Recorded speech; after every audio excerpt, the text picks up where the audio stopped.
working. I think it is.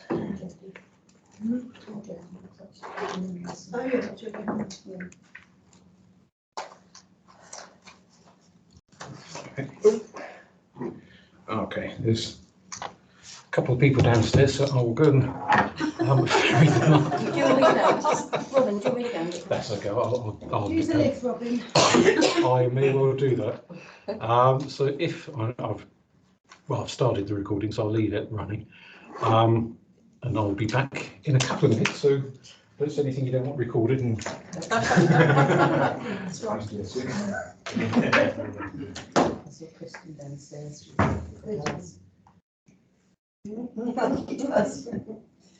We're just on about it, weren't we? Are we? Perhaps. Not now, now we're recording. We're all members of the Church of Christian. Oh, I I know you are. got my best marks from him. I'll get my best from Robin. Me too. Yeah, he is pretty generous as well, isn't he? Good job, really. Bless you. Oh. It's really weird being back here.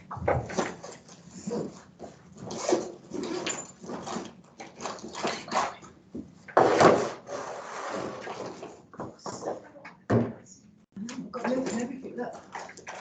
Who tried these? You must take them. I've got some. Have you got some I've got coffee some. bags? Oh no, not the coffee bags. I meant the little pouches. No. Coffee bags. I know I'm poor, but you don't have to give me food classes. I'll give you a brownie, but I'm really not allowed them. Not unless they're interesting brownies. No, they're not that interesting. No. Oh, not very chocolatey. No, it's too much sugar and stuff. You offering her criticism? Give it chocolatey. She don't mind it, not very chocolatey, but they're not very chocolatey. Food didn't make sense to me, how I do it. You remember my friend Christopher, this is special needs. He makes brownies. Yes, he always yes. Nice. Yeah, I used to work with him, he always texted me saying, do you want some more brownies? No. And I'd say, yes, please. He brought around about 50 brownies. Oh my God. Oh, Not enough in the bag. Put more chocolates in there. excuse me. Yeah, that's what we-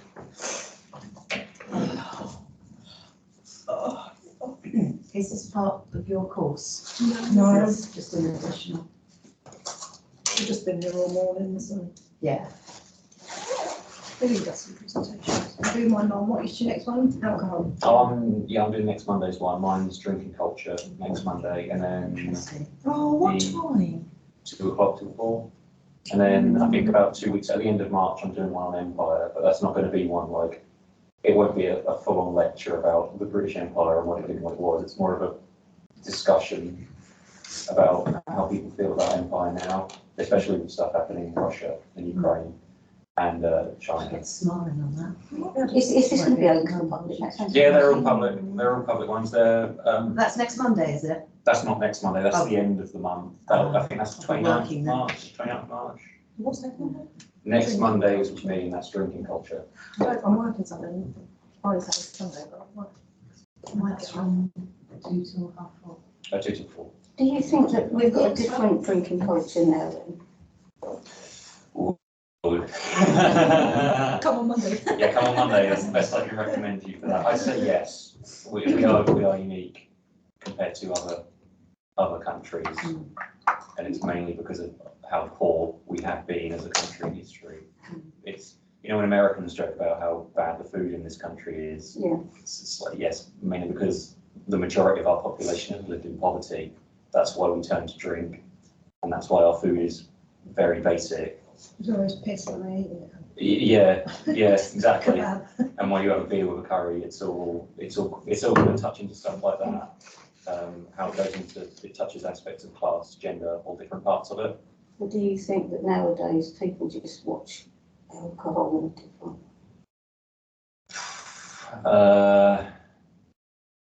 Not here really. It's still seen as, I think they've sort of blended into one now. There's still distinctions between certain drinks. So beer is just masculine drink. Gin is still seen as more of a feminine drink.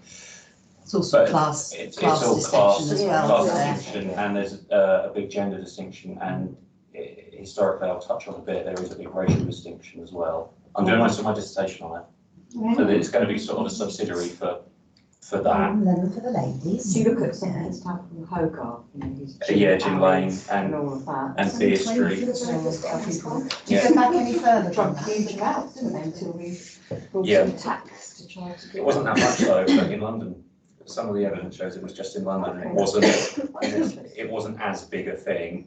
Yeah. It's a bit like, it was one of the sort of the media hype trends, sort of they bumped it up really big, and it was only in London. Okay, that's interesting. Yeah, it's odd, isn't it, when you Never say, trust the media. never trust a journalist. Hypothetically, though, Do you think in the Middle Ages, didn't they drink sort of beer rather than anything else? Yeah. Water was very unknown, so we sort of, you know, in those days, children. Women's could be Really expected. That's all right, then. Yeah. You're alive. You're still standing, that's what I say. Late 19th century. Yeah. The Abbey Gardens, they used to brew beer in the Abbey. It's all built on top of chalk mines, and they used to brew beer from water in the chalk deposits underneath the Abbey Gardens. We're talking about people drinking beer as a matter of fact, from but you know, as an everyday drink as opposed to a foul. Constantly, isn't it? We tend to be small beer, didn't we? Much lower.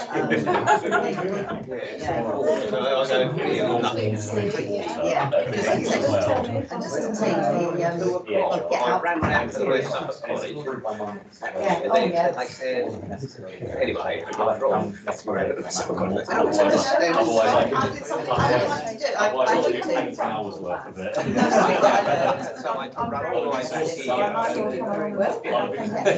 I'm exhausted. I write my own stuff. We're a hard kick to please. Right, I think everyone's here now. Disorganised. Catch your breath, Robin. So we'll plough through. So the idea for today's seminar is to look at some of Carl Jung's ideas around the notion of love and romance. Although, what the hell I know about that, I don't. I'll write that on the back of a postcard. But we'll have a look at Jung's ideas and the various notions he's argued. Is this readable from the back? Yeah. Yeah. Lovely.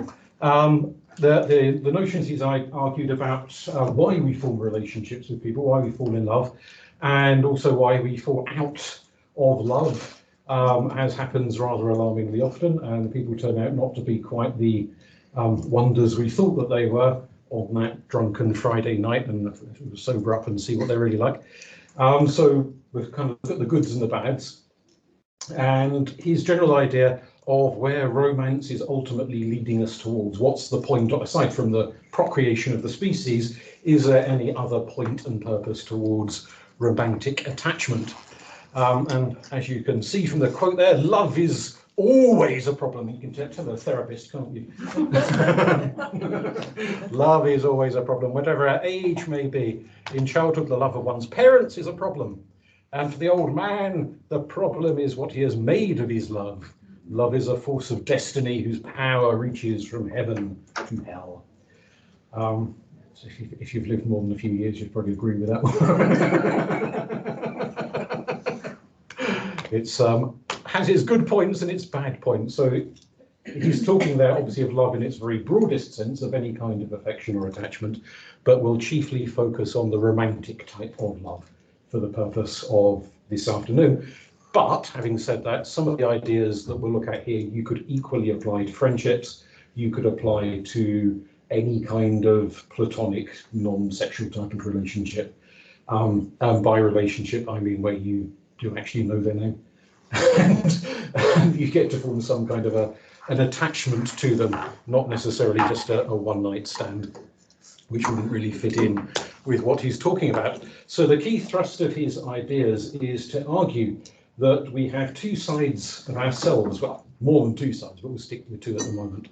The conscious side, the side we are aware of, If you're a man, he refers to as the hero. If you're a woman, as the heroine. Or you can just be very gender neutral in this day and age and refer to it as the self, your sense of who you are. Quite often he refers to it by the term persona, the mask, because it's the mask we present to the world, the face we put on when we go out of doors and we show to other people.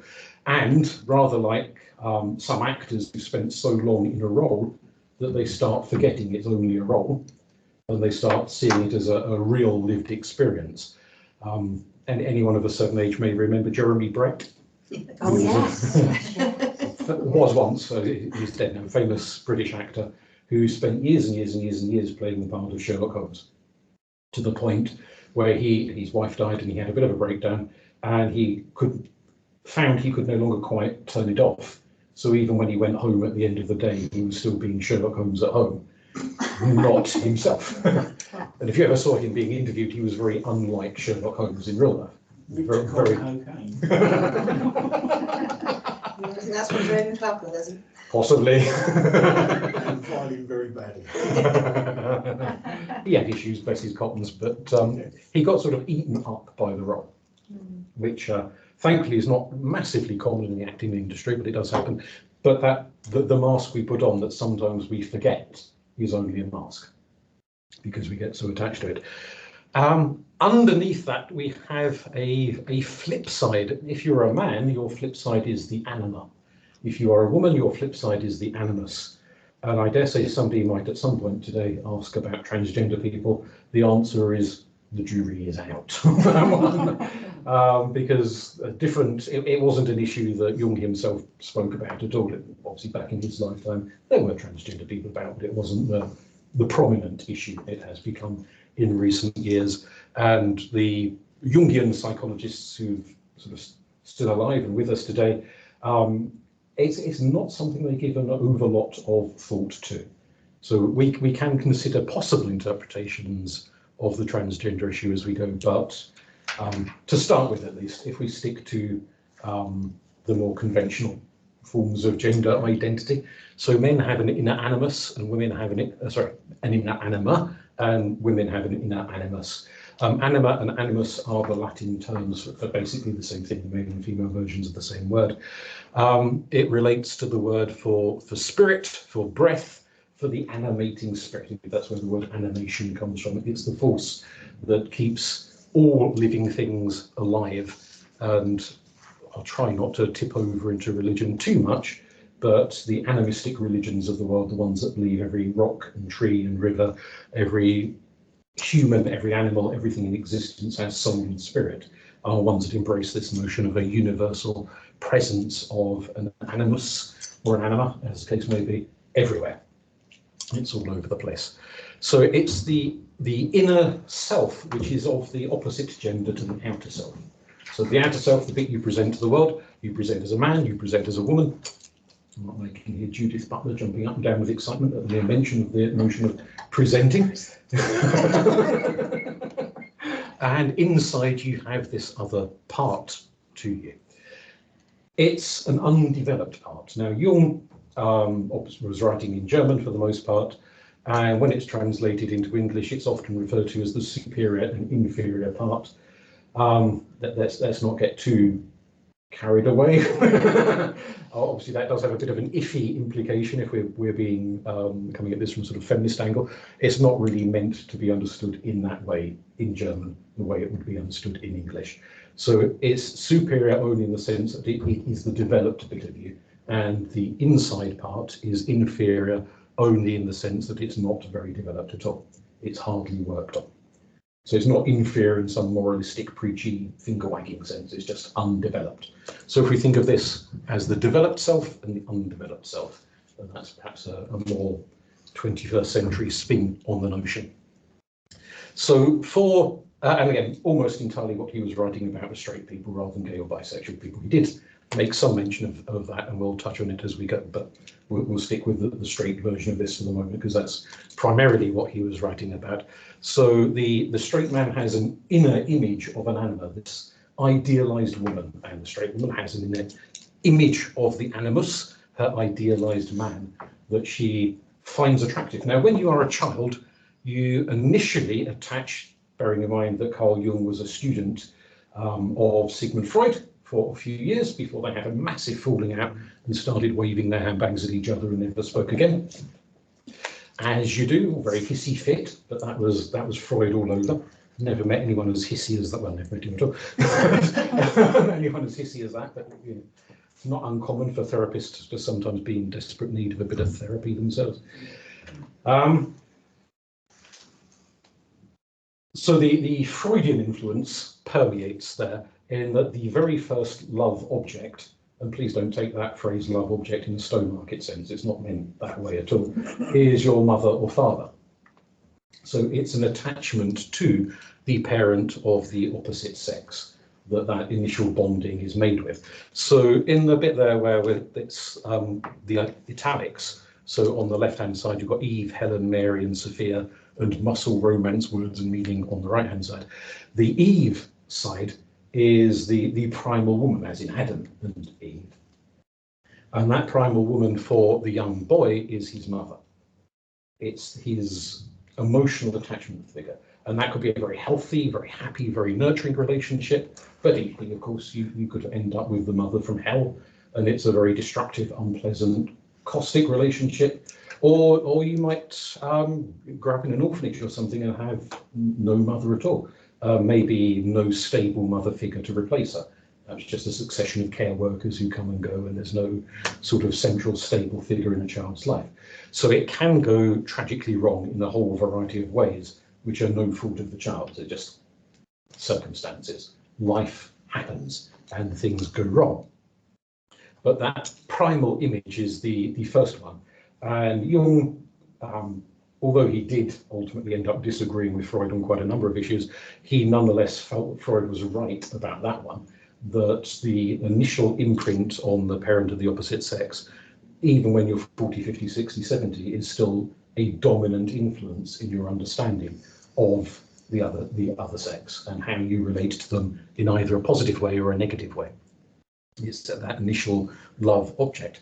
So that's in the four phases. And Jung, for those of you who attended these sessions before, you'll know that Jung was mad keen on the number 4.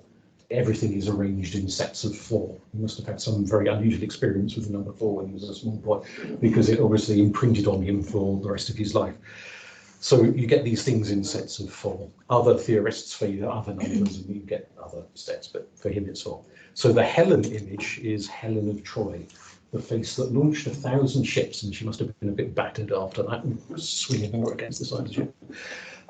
She is the pubertal love object. So once the boy gets to puberty and he moves away from being attached to his mother, assuming he was attached to her in the first place and it wasn't one of those hellish relationships and he never did attach properly, but let's assume he had a reasonably warm relationship with his mother, he gets to puberty and all those hormones start bubbling away and the Helen of Troy image comes to the fore of the romantic woman, the first girlfriend, the one who's interested in and starts to develop attachments to.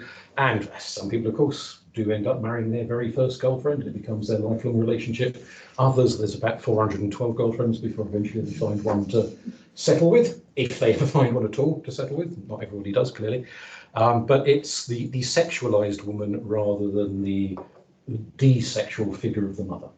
And there's a whole school of thought there where we could go off into various theological tangents that for fairly obvious Freudian reasons of ickiness, the association between motherhood and sexuality is a bit unpleasant for most people.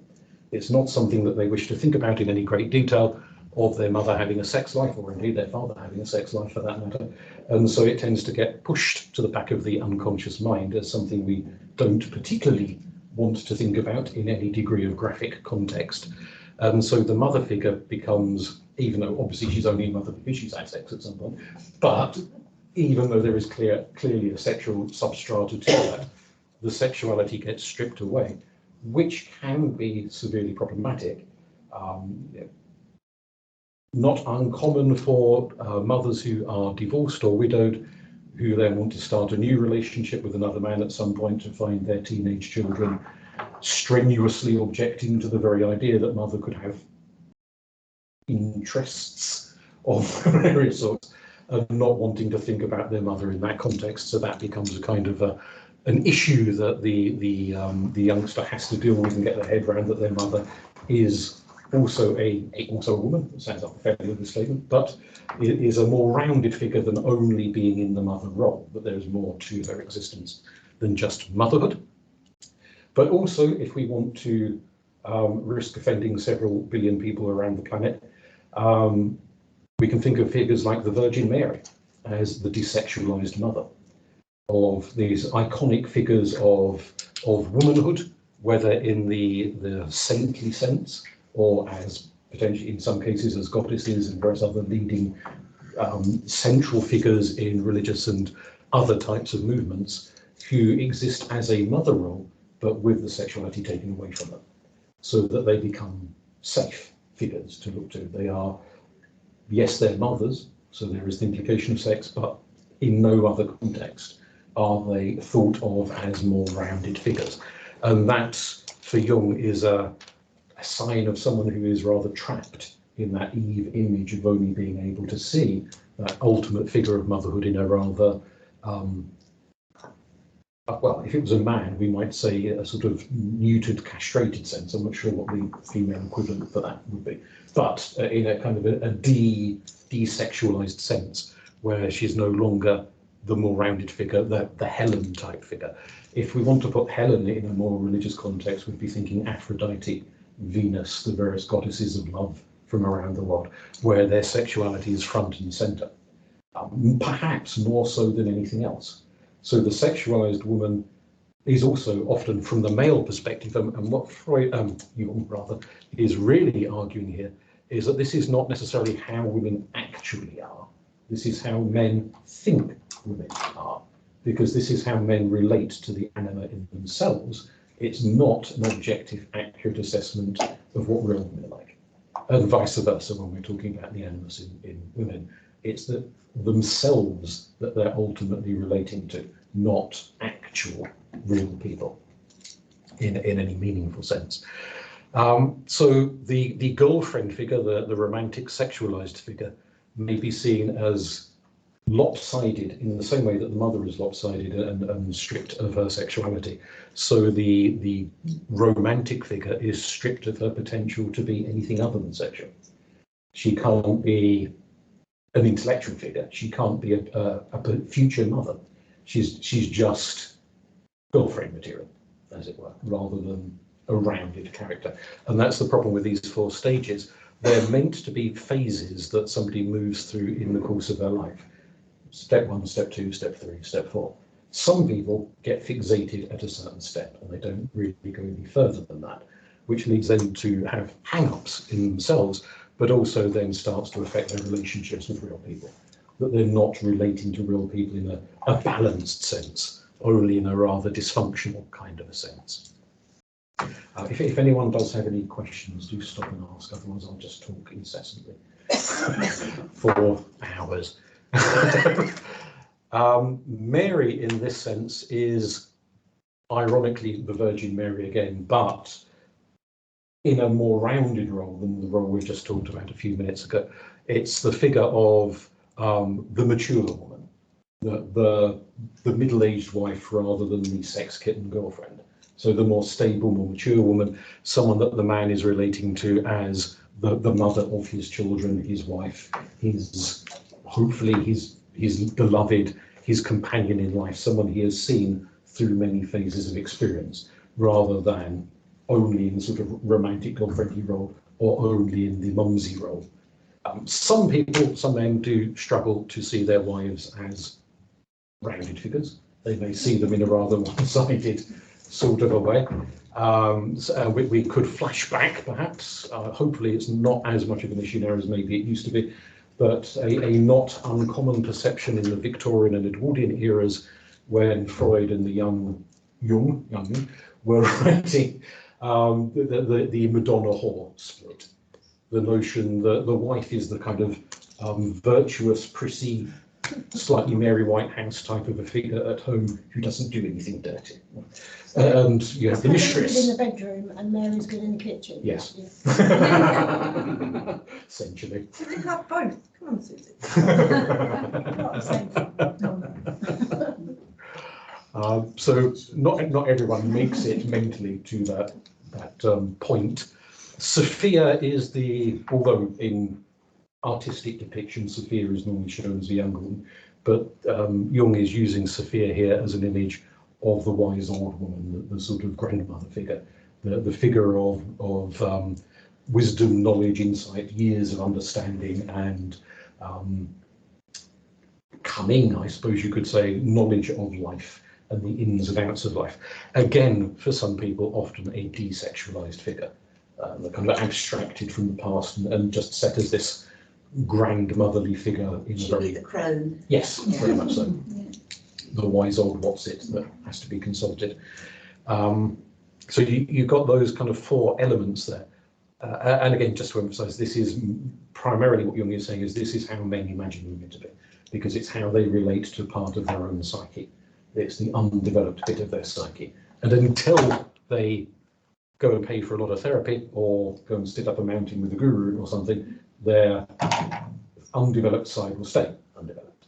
It's something that has to be worked on. It just doesn't magically develop in and of itself. It requires some degree of effort.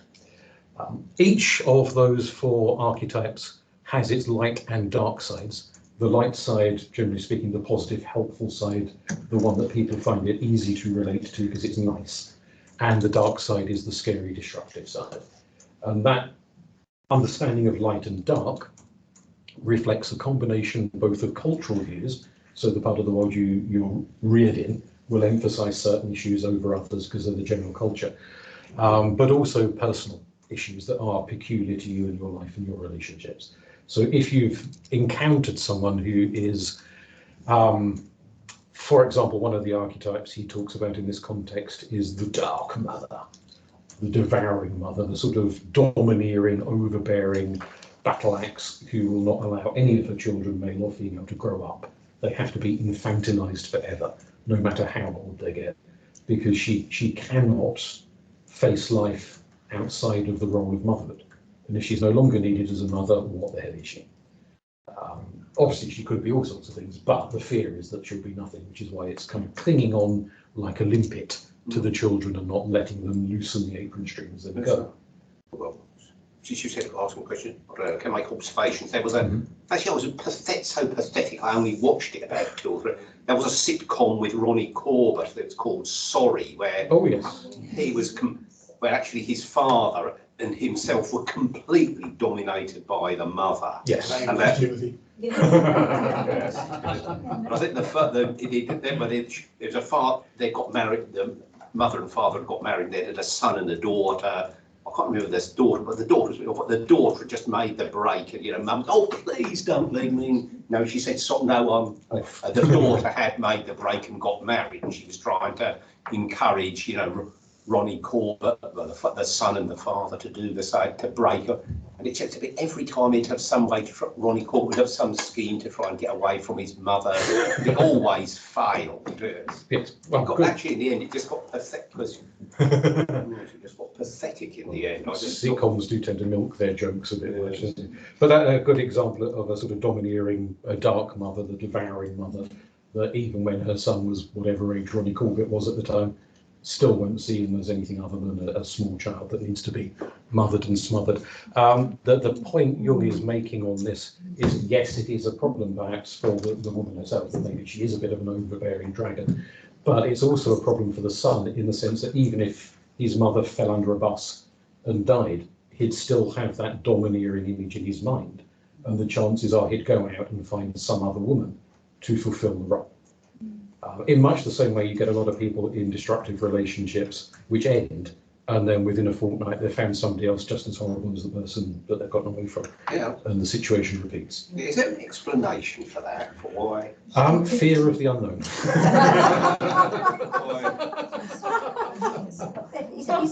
he sort of highlighting the fact that when women in theory hit their menopause, that they their body's sort of like, well, that's it. It's almost like, right, this is going to go wrong, this is going to go wrong, this is going to go wrong. And it's sort of in theory a sort of, and at this point, is he looking at, are women, or did women think that they were no use once they were old because they couldn't?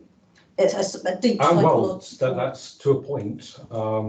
He didn't give an awful lot of thought in that angle himself, but Pereira, who was one of his students, she certainly has gone. She's argued that he was a bit of his era.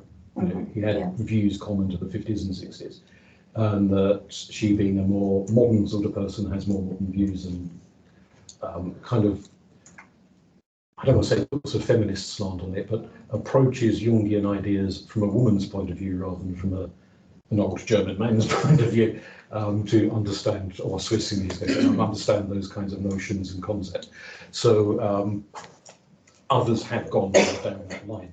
And so you could certainly argue that in harsher environments where food is scarce and people make some rather gruesome decisions about who's going to be allowed to live and who's going to be allowed to die in the tribe, they may be making their decisions on perceived usefulness of a particular person.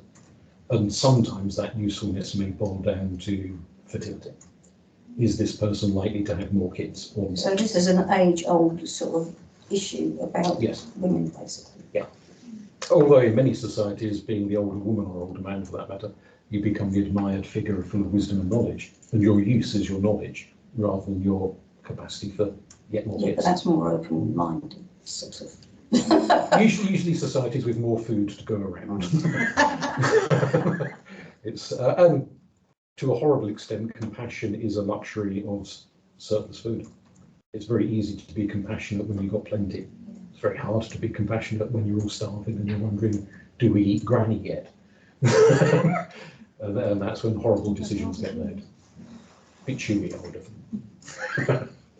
Robin, are you going to expand a little bit on the effect on the child of these devouring mothers and the obscure eterna and a few others? Absolutely. It essentially renders that person childlike, which in Jungian terms is the pure eternus, the eternal child, like Peter Pan, the boy or girl, for that matter, who never grows up. Which is why you do get people in their 30s and 40s and 50s who are basically still about 6. Their bodies are aging, but their minds are not necessarily maintaining pace with their bodies. So that the devouring mother keeps the child a child. There has to become, and this is a point Jung makes, in childhood, the child is largely a victim of their parents. But they reach a point, and we can debate what that point is, but they reach a point in puberty, in adulthood, when they become responsible for their own ongoing choices. And so if at the age of 30 they're still an eternal child, it's not wholly the fault of the mother anymore. It's because they're choosing to stay put. So they could move on if they made the necessary effort to pay for the therapy and stir up their own fundament and find themselves. But for a lot of people, it's easier to wallow than it is to move on. So that's rather different from Freud. Yes. Where everything's your mother's fault. It just is. Whatever it is. Robin, you couldn't make the screen full size, could you? I think that is about as big as it seems to be getting. I can't seem to remove this out of the way. I'll try to see if I can. Let's see if that makes any difference. Yeah, that adds a little bit. A little bit. Yeah, we feel quite a bit way back there. What about when women want their children to leave? Count the minutes. There's this point that I mean, you know that I want my children to leave the nest.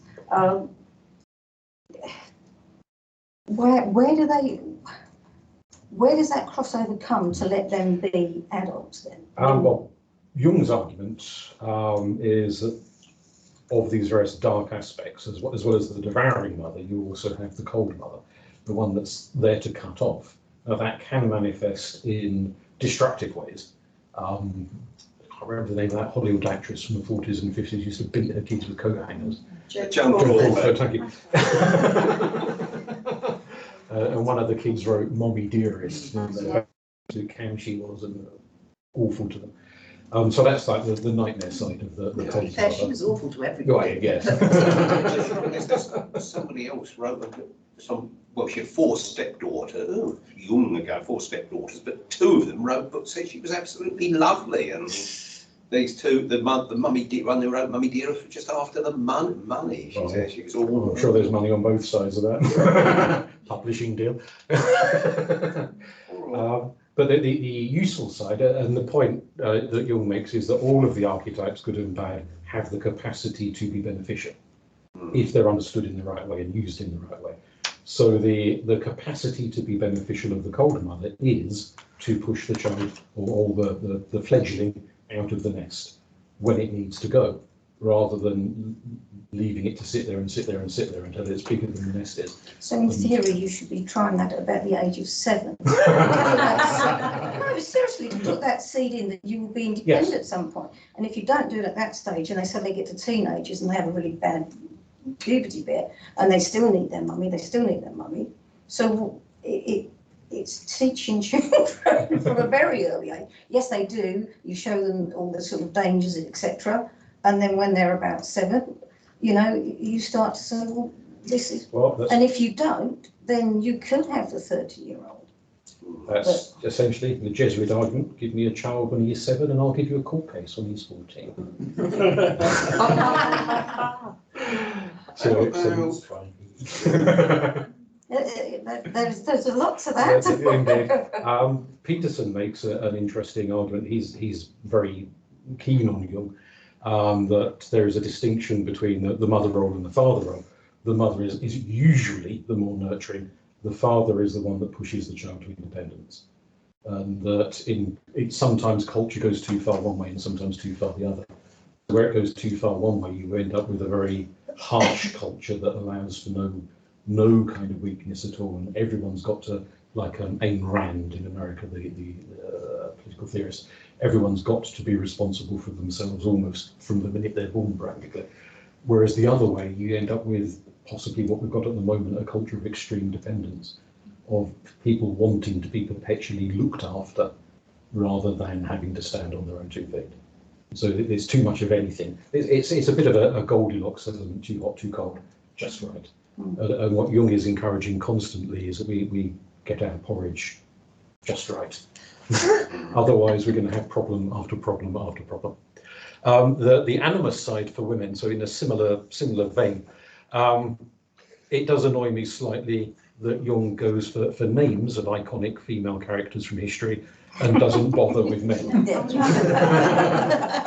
It's just sloppy, and it's sloppy. Just I'm not sure everybody will get the absolute masculine ideal. He could have easily come up with names, but it'll just be John. John's. Dave, maybe. So the muscle, which ought to have been called Adam, really, to balance out Eve, but he calls it the muscle. He says is that kind of primal father figure, the big, strong father when you're this high and your dad's up there somewhere, and he's the big dominant figure. And arguably, he says this is why so many women marry men who are taller than themselves. Not that much taller normally, but a bit taller, because it's the looking up to daddy kind of element going on. You're only 5'2" like me. Most people are. It'd be a long search. Yes.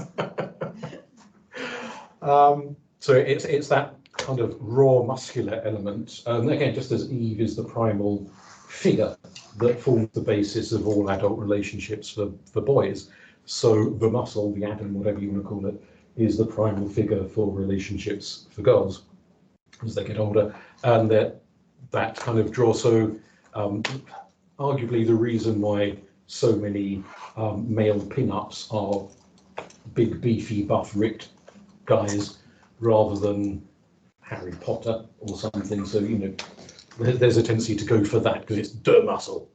It's that caveman element.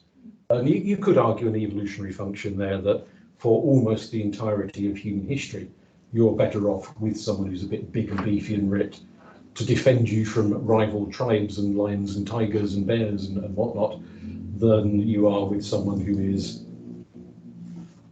less physically gifted, shall we say. So there is it's not just kind of family psychology, there are evolutionary elements to it. The romance image, like Helen, is the first boyfriend. It's the lovey-dovey element when it moves away from being dad to becoming, aren't men interesting, aren't boys interesting, they're no longer spotty and greasy and weird and peculiar, they're now interesting, probably still spotty and greasy, but in an interesting sort of a way, rather than before where they were just revolting and rancid. My first girl was spotty and greasy and weird. I didn't even like her. And you've ended up in this. Wouldn't Romeo be an ideal? Yes, he would. For the Yes. first, romance bit? Absolutely. That really fits the type. Romeo or Apollo or somebody like that, some kind of romantic admiral figure that people turn to. Again, and this, just as we sort of said, the Madonna whore thing, you could say there is a distinction between the exciting, racy boyfriend type material and the nice, standard, plodding, safe husband material. What you marry and what you fancy for a bit on the side are not necessarily the same thing for women, just as they are for men. So no great difference there. So that's the romantic appeal rather than necessarily this stable husband figure, which is more the words one. And the reason he goes for words is he argues in the middle-aged capacity, what's more appealing is someone you can have a conversation with, rather than necessarily someone who is just a great body but barely 3 brain cells to rub together. That's appealing for a while, but ultimately there is a need for something a bit more intellectually stimulating, so that the man of letters, the man of words, somebody clever, somebody who can engage you in conversation and bounce ideas around and keeps you fascinated. And again, a good father as well as a good husband. So it's more those qualities that are being looked for. And finally, the meaning one as a counterbalance to Sophia, the wise old man, Merlin, whatever you want to think of him as being, Dumbledore or something like that, as the grandfather figure, the sage, full of wisdom and knowledge and insights and magics and a lifetime of understanding and gifts to share. So, and again, just as the same for the anima, these figures have positives but also negatives. So you can have the destructive father figures, the destructive romantic figures, as well as the positive benevolent ones. And certainly a lot of people, you think the fulminating against perceived patriarchy is very much a reaction against the destructive face of the father, but perhaps coupled with an assumption that there is only a destructive face to the father and a failure to recognise the positive face as well, which is a bit of a problem in and of itself. So the bit about using people as projector screens, this is the answer to the element of what's romance for then, aside from the procreation of the species, is when we fall in love with somebody, we don't necessarily fall in love with them. What we fall in love with is an image, an ideal, a vision, what Jung and Freud alike called the imago, the mental image of who they are. And a bit like a projector screen on which you project your film, they become a bit like a blank slate and you project your own fantasies onto them. Now, there may be elements of them that fit quite well with the fantasy, but there may also be elements that don't fit terribly well with the fantasy. And sometimes that fantasy can be quite short-lived. And suddenly, to address the issue of why do relationships break up, we suddenly start to realise they're nothing like we imagined they were. And that's not really their fault. Although often we have screaming arguments and plates at one another. But if they're not the person we thought they were, it may not be because they were lying and dissembling and going out of their way to con us. It may be that we were quite willing to be conned. We were quite willing to deceive ourselves into thinking this person was amazing and wonderful and full of qualities and traits that ultimately Jung says they are traits of our anima or traits of our animus, traits that are undeveloped in us, that we need as we mature in life, if we mature in life at all, to develop in us. to inculcate those qualities in ourselves rather than keep looking for them in other people. Which doesn't mean you can't have romance. It's not sort of writing romance off as a sort of psychological delusion. You can fall in love with someone for who they really are, not for who you wish they were. Possibly not Tony Blair, though. We might have to draw the line there. But generally speaking, must be very difficult for someone young to even see through that. it's one of the reasons why Jung argues you can never achieve spiritual enlightenment to the other side of 40.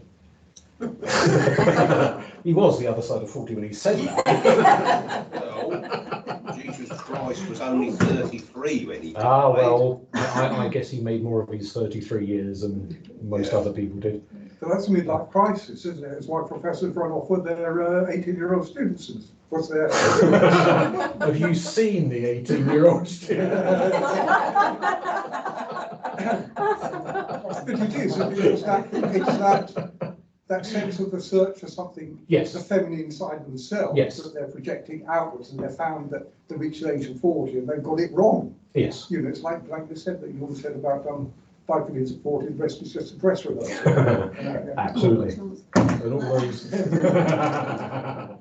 all those fantasies start to be stripped away. And that certainly for a lot of relationships that hit the rocks after years, whether the one half or the other or both of them at the same time have realised that all of the things that they imagined their other half to be are imaginings. They're not there. And suddenly you're faced with the reality, and the reality isn't what you hoped it would be. Which doesn't mean you can't learn to love the reality.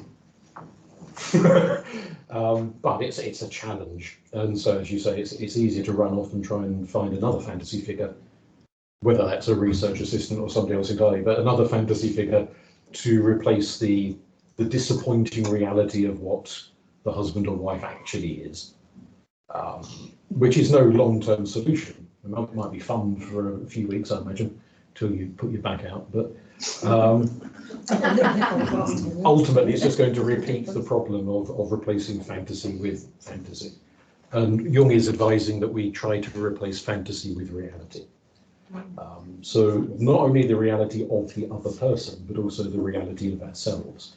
And that perhaps first off is the reality of self. The reality of the other comes later as a natural consequence. Because part of the problem here is that the individuals, especially when they're younger, less life experience, arguably, is that they don't necessarily realise that these figures are elements of themselves. So they're constantly looking for other people to be a mother figure, a girlfriend figure, a wife figure or whatever. They're looking for somebody else to provide the traits that they ought to be developing inside themselves. And so it needs that working on that effort to develop those other sides of the self, to become something more, something decidedly useful. He goes on to talk about some less pleasant aspects of destructive relationships. So under the cloak of the ideally exclusive marriage, he is really seeking his mother's protection. It's very Freudian. And thus he plays into the hands of his wife's possessive instincts. So if the emotionally immature man is still chasing after Eve, that mother figure, and has found some woman who, at least in the start of the relationship, is a bit like dear old mum, even if she doesn't cook quite as well as dear old mum cooks and the rest of it, but there's an appeal to the relationship. That will only last a while before the strain starts to show. However, a resolution, it's not the ideal resolution at all, it's a destructive resolution, but it's a resolution nonetheless, is that if the wife decides that she quite likes having a man-child rather than an equal, an inferior man-child, she might happily take on board the role of this mother figure and keep him on her apron strings, rather than telling him to grow the hell up and become something better. So it can feed into a two-way destructive relationship. But what starts off as delusion on both parts mutates into a knowing, deliberate, we're both screwed up, but let's see what we can milk this for. kind of relationship. Or they could both evolve Or they could. Ideally, at the same time. ideally that would be Jung's kind of magic pill, that they both grow up and they both see each other for the lovely people they really are, and they sort of walk hand in hand into the future. I think two examples. Well, one very negative example. I thought a better example, a positive example. There's a play, Hobson's Choice. Oh yes. I think Charles Lawton was It in was, but the yes, idea is that there's this, well actually he's a shoemaker, but he's a businessman, and he's got basically he's got an apprentice who's really dim and really naive, and actually A young John Mills, I think. yeah, young John Mills, who really wants to be mothered, but the girl realises, hang on, he actually has got a lot of, he actually is a very skilled craftsman. He's actually got business, and she basically more or less proposes to John Mills. Mm-hmm. But on the logic is that that Charles Lawton, he's your boss, he's just bullying you. I don't really like it. I think you're a complete wuss, but you have got definite potential as a businessman, and yes. so I'm going to sort of mother you. But you're going to be, we're going to go out. We're going to open a shop down the other end of the road and undercut your father's business and take yes. And he's just too weak-willed. He basically goes along with whoever shouts to him the loudest. And so the father shouts, "Stay with me," and Charles Lawton shouts, "Stay with me." She shouts, "You come with me," and and she shouts, so he ends up coming with her. But then once they start undercutting the business, he suddenly finds out he does have genuine ability, and he really becomes more controlling and more assertive. And by the end of the film, he actually becomes. This is part of yes. Yeah, he actually has grown up, and he's really dominating everybody else, and he's found his feet, and he's become the adult figure. Absolutely. Part of Jung's argument is that life is not random. It borders on a religious argument without quite going the full hog. That rather than saying God or karma or some force like that, is nonetheless implying that life is aware and presents us with situations to become what we should become. Doesn't mean we take the situations, because we can just run away screaming in the opposite direction again and again and again, but that there is a knowing force in the world around us that responds to us. He develops the whole, going slightly off a tangent from romance, but the whole argument around synchronicity, that sometimes weird stuff happens and the weird stuff points you in the right direction. And it's happening because you are making the right choices, and the weird stuff is there to sort of give you a pat on the back and say, you have made the right choice, now make the next and the next and the next right choice. It's steering you in that right way. He also equally argues that when you are making stupid choices, you can get effectively omens, synchronicity in the opposite direction, trying to warn you off of the bad choices. But humans being humans, we tend to look in any direction except the one we don't want to look in. So we go ahead and make the dozy decision anyway, despite all of the warnings. So it's not that we are left to our own devices. He feels, without quite coming out and describing it as a divine presence, he feels there is nonetheless this force in life which is trying to push us in a certain direction, in a certain way. James Hillman, who, for those of you who think Judith Butler is a bad writer, James Hillman could teach her a few things. Fascinating man, but not an easy read, really not at all. He makes a similar argument, but he ultimately says that that force is not so much out there in the big wide world as it is in here. And it's a force within ourselves pushing us to evolve. He uses the image of an acorn, that the acorn will always grow into an oak tree.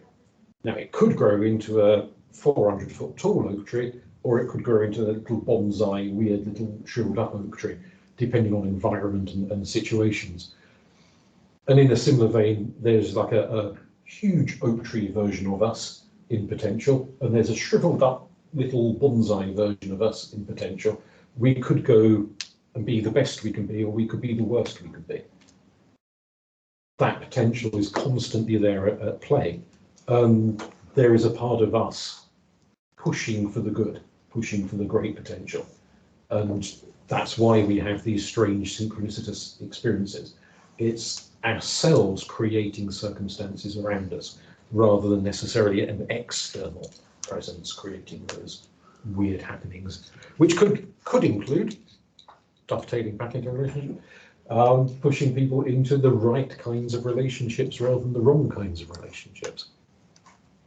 Syzygy, the title there of the book, we'll come back to that later, because Syzygy is ultimately where we're heading towards, which is why it's right at the end.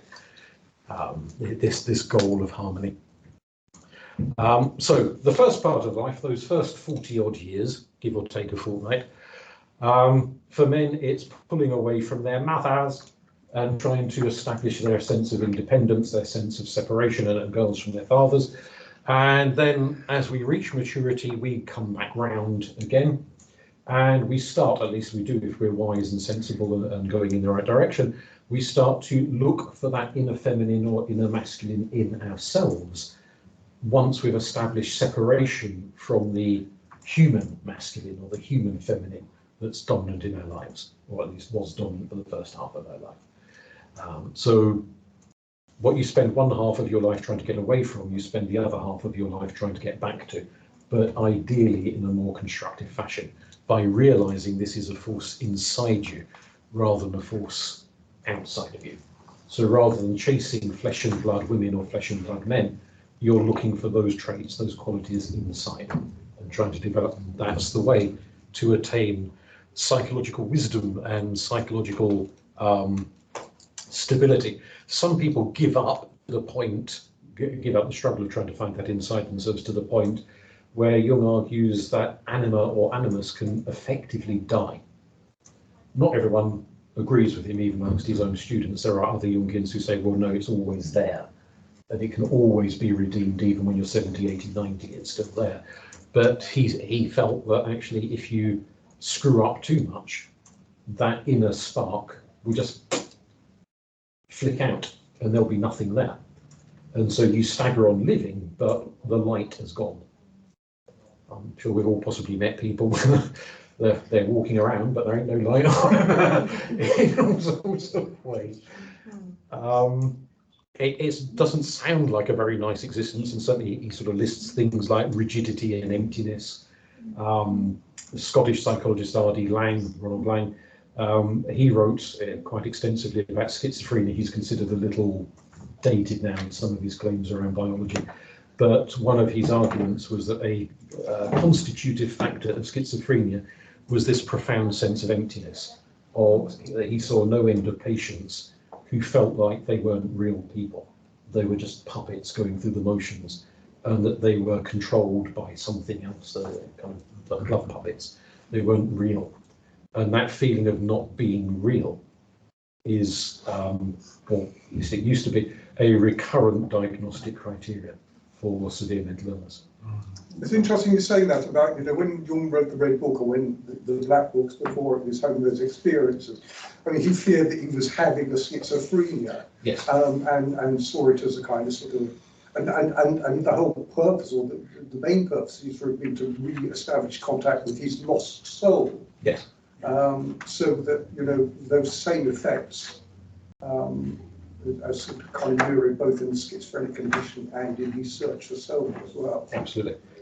Which does go quite well with Lang's, one of his reasonably well-known phrases, that breakdown can often be breakthrough. Yeah. That somebody in a state of mental collapse, rather than their life coming to an end, may be at the point where actually they can see who they really are once the fake bits have dropped off, the persona has shattered, and they feel raw, like a snail or something whose shell has been taken away. They feel very soft and vulnerable and raw, but that might be the turning point at which actually they can get their act together and become something better than the fake. What about if they're carapaced souls and they can't stand what's left? They're in a very unpleasant situation, and there's nowhere to go. No. We know someone that believes that they've got no soul, because they were possessed by someone else who lived their life vicariously with them, changed his occupation, changed what he did, and so he'd never done before, and has now left him. So they've taken his soul, he's got nothing, he's just waiting to die now. Oh, That's waiting to die. He's estranged from his family, although he still lives with them, but he can't relate to them because they're not his family, they're the other person's family. well, There's nothing you can do about that. no. It's just so sad. You see it week after week. Gone. Just goes to show how real these things are, really. They're not Yes. just sort of kind of floating around ideas and sort of abstract ideas. Absolutely. They actually I don't know. represent very Lived real experiences, human yes. experience. Well, it's a story I've only half got. It was from someone else. Unfortunately, this woman, died. Oh, she died 12 years ago. I was very close to her. Unfortunately, she got ovarian cancer, but died of it. But she said she met this other person who was a kind of a vampire. She could sort of meet people and just take them over and completely drain you. More or less doing like that. She could just sort of substitute take over your life and more or less become take over your whole life. There are So I can't incredible- remember the full story, because I'll say this was a story I've got well over 12 years ago, and because the woman died 12 years ago, I can't go back to her for more deep. But I think in her case, she just realised this person was a toxic person, and she just completely disassociated herself from this person altogether. Decided I just don't want There Yeah. certainly are people like that in the world who just absorb the lives of others. Yes. Very, very controlling. Mm. If we can think of a light at the end of the tunnel, there are cultures which take the notion of soul retrieval, of a shattered soul, and the shamans and specialists can bring back the lost bits and reattach them, which you can see in therapeutic terms, psychological terms, as well as in mystical terms. So potentially, even someone who feels like there's nothing much left and they don't like what is left, potentially could still have hope that something can be retrieved, perhaps. Although it does beg the question, is there actually a point at which it is too late? And there is no second chance, or for that individual, perhaps. For some people, there's not much left. This was meant to be cheery. Young could be depressing. I did somewhere there has to be a reference. What we tend to do in practice is delegate the aspects of our psyche to other people. So whether we're talking the anima, the animus, or the shadow self, or these various other kind of undeveloped elements of our own psyche, we have a tendency, primarily when we're younger and lack the experience, but for a hell of a lot of people that continues up to the day they die, so it's not exclusive to the young. We have a tendency to find other people in the world who will rather act as cast in a role, play out the bit of ourselves that we don't know how to develop, or don't wish to develop, or are too scared to develop, or whatever our particular problem may be. So that can be, certainly in the romantic context, of somebody who can be your anima or be your animus, but it can also be friends, it can be acquaintances, relatives, it can be people you can't stand. So it's not even just kind of nice relationships, it can be people you would gleefully shove under a bus, who nonetheless play out an aspect of our own psyche. And it's particularly noticeable, Jung says, and quite a few other psychologists concur with him, where you can see people who have repeated patterns of relationship. So a little bit like a soap opera, it's the same bloody plot as last year. The actors are different, but the plot's exactly the same. And so you see the same story playing out in somebody's life. New name, new person, new face, same old plot, again and again and again, because they are not coming to terms with that part of themselves. They're just looking for yet another person to take on the role of being that bit of them. So you could end up finding yourself in a position where you are playing out a role for somebody else, and they possibly are playing out a role for you in return. Bit of mutual role play going on there in different directions. And often where they are relating to you in ways that you don't really understand. Why do they keep treating me as if I'm this person? Because that is the person they think you are. That is the person they want you to be in their life, which is not necessarily how you see yourself. So a bit like an actor who's got fed up being typecast, you can keep getting stuck in a certain role because other people keep putting you there, and you think, oh, I'm not really like this at all. They keep putting you in that role again and again and again until you and they manage to break free. Is that because of what you're putting out? Yes. Is that when they say you attract a Certain certain type. type? Yes. You're deliberately, but subconsciously looking for them. I wish I'd have known this 40 years ago. Would have made life a lot easier. Oh, damn. And it is, and this is where we could get potentially quite explosive. Hopefully we won't, but potentially we could. That victim blaming is a very common phrase to bandy around these days.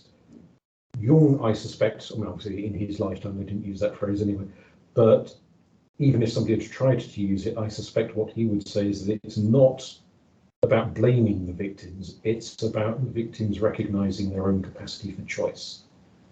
And that sometimes we can choose shitty relationships. And we may not realize they are shitty at the time, it only becomes a bit obvious down the line, but Jung would say there are signs we are targeting, we are picking up on, and we're choosing to create situations which, even if we come to resent them later, we nonetheless chose it. And then choose it again. Again and again. Have a family member like this. Because even though it's not good, Yeah. it's safe because Yes. you know it. Yes, it's familiar, it plays out And it's as a you're role you used can to. play. It may not When does even it be break safe. this family member? Well, Especially sometimes back to places violence often and- go back. Yes. sadly. Probably not now. Absolutely. Yes. But again, it's a known It's a known, danger, isn't it? known situation. And Jung, like so many other psychologists, has pointed out that we really don't like the unknown. We really don't. We like the familiar, even if the familiar is horrible. And that's from childhood onwards. A child who will go back to an abusive parent who shouts and screams and kicks them up and down stairs, but it's their mum or their dad and they are familiar with them. We stick with the familiar. That's human nature. We like things a little bit shit. We know where we are. Yeah. Absolutely. You can blame Someone's somebody being nice, they're There up is to that. something, isn't it? And that is actually a very common reaction that you get people who go from abusive relationships to nice ones and get bored. Go back to abusive This is ones. exactly what this person would do. She would never be able to manage in a normal, healthy Yes. relationship. They find them exciting and Yes. then they become bored in a normal, healthy Yeah. relationship. They don't like the nice people. They only like the horrible Remember ones. the Chaz and Dave song, ain't no pleasing you. But I don't know what it's about, it just gives me, but you get the impression as well, because it's sort of, I haven't heard it for ages, maybe I'm getting this wrong, because sometimes I hear a song says one thing, and sometimes this has happened, I've heard a song saying one thing, but I think that's basically, it's more like a story song, it's his it's like he's at the end of he's in this relationship with, obviously bad relationship with a woman. He says, whatever I've done, you'll never. The odd thing is that all the last line is, this is it, I'm just walking out on you and I never want to see you again. And you always get the impression that, well, at least I've got the impression on this case, it really was, he really was. It's a bit like Rhett Butler at the end of Gone with the Wind. Frankly, my dear, I don't give a damn. What? From a feminist perspective, Yeah. most of Chaz and Dave's songs could be seen as somewhat misogynistic, Yeah. is a word, but yeah. We hope their relationships were better in real life than in the lyrics. Yeah. But certainly there are some people who are nigh on impossible to please because what they want is not what the other person wants, and that's just a constant repetition. The idea of possession, now obviously that does have kind of slightly hammer horror overtones of being possessed, and it is kind of meant in that way really, that there are archetypal forces, patterns in our own collective unconscious which can take control of us. There's another psychologist called Rollo May who writes extensively about this idea.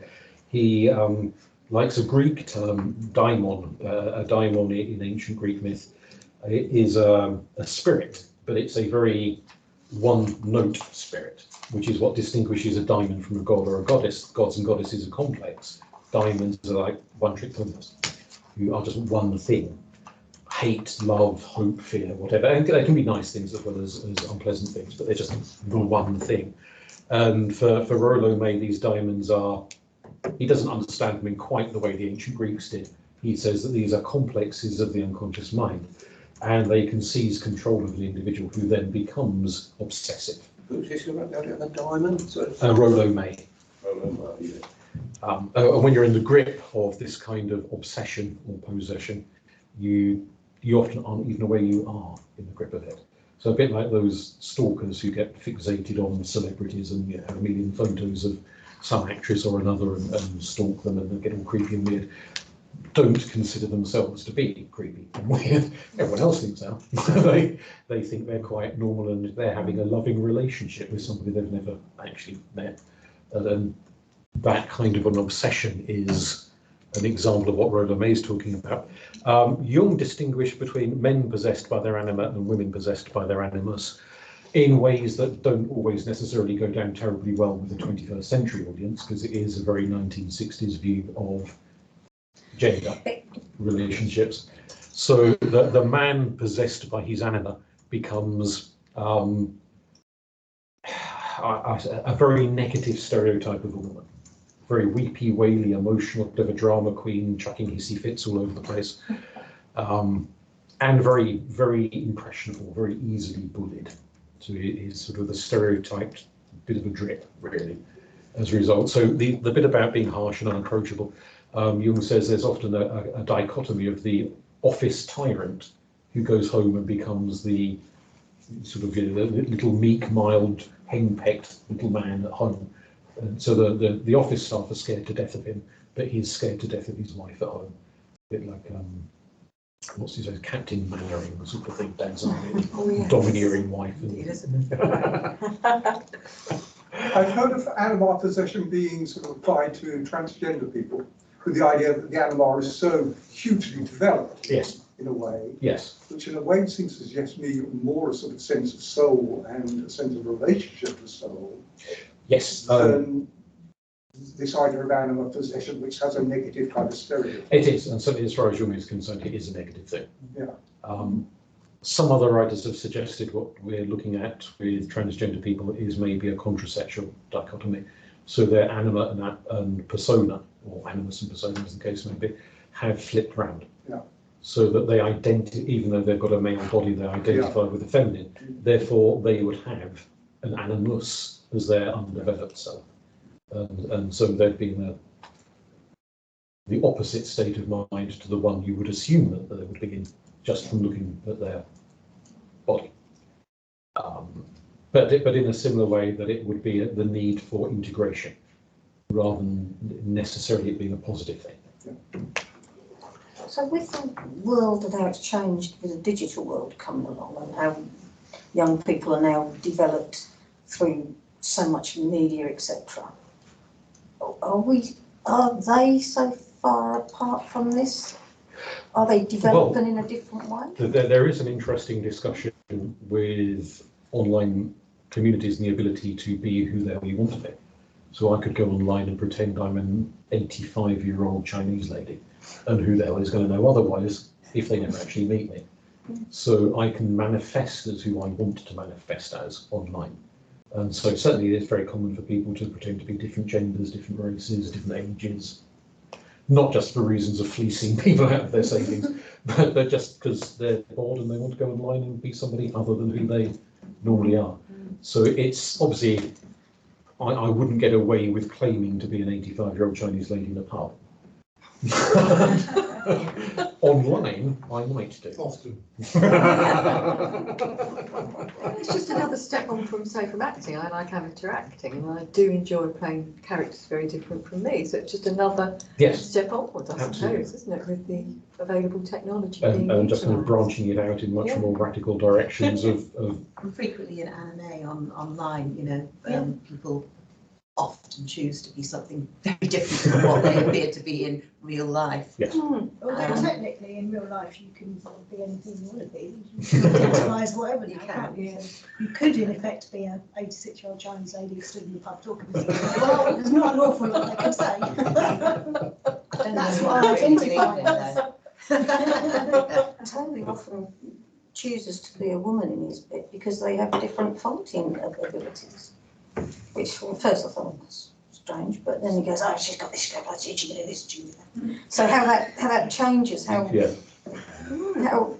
which is interesting in itself. That creates opportunities for experimentation.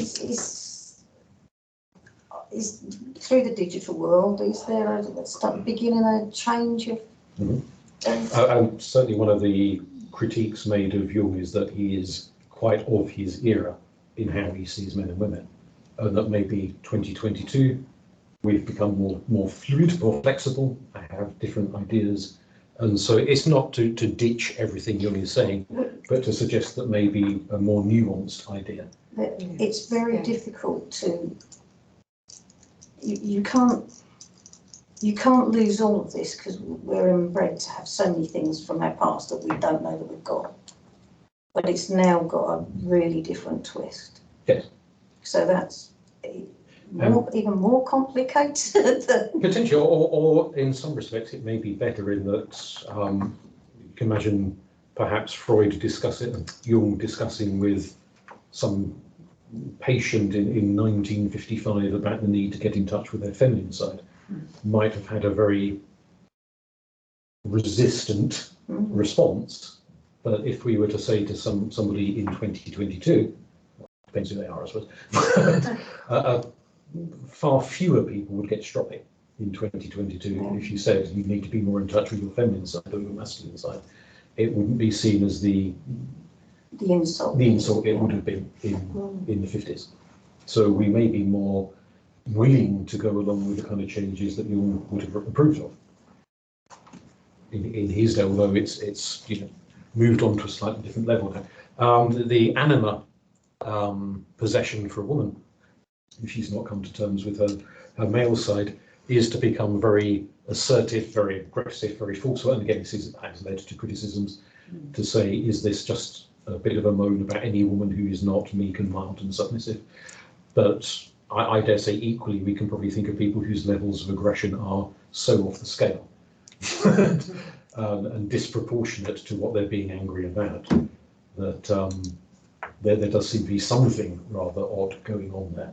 So it's not simply necessarily him banging on about women being a bit angry, but maybe domineering to a level that is unhealthy for everybody around them, themselves included.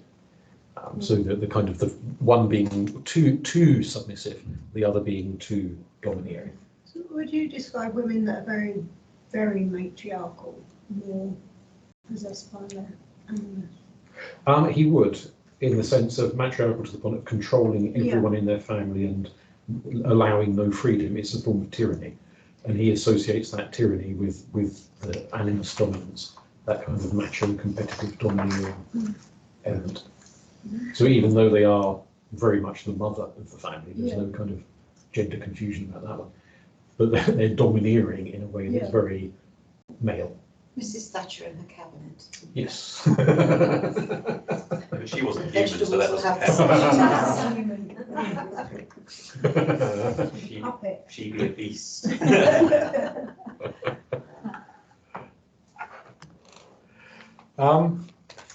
Did say an awful lot. He did make a few comments and references to same-sex relationships, but didn't say an awful lot about it. And it's obviously an issue that's more discussed now than it was in the 50s and 60s anyway.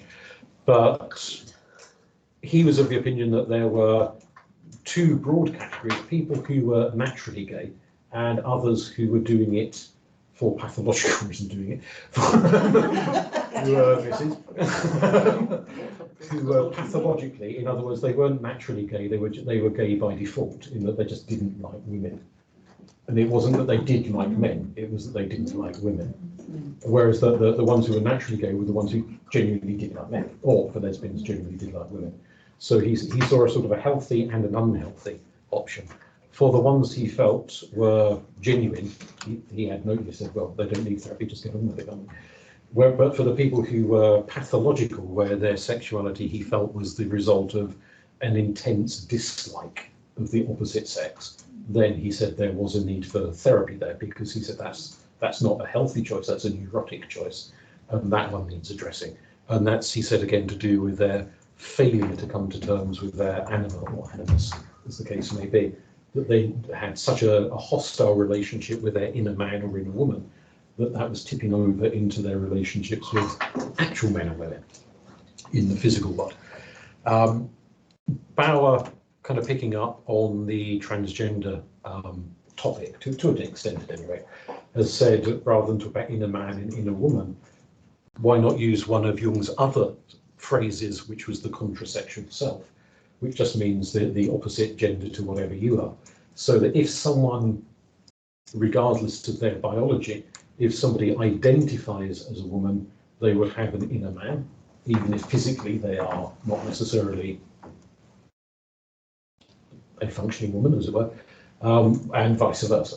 So her approach, Bauer, is to suggest that we, instead of just saying, oh, you've got a male body, therefore you must have an anima, is to say, are you consciously, in terms of your mentality, do you think of yourself as a man? Do you think of yourself as a woman? If you think of yourself as this thing, then your undeveloped self will be the opposite one.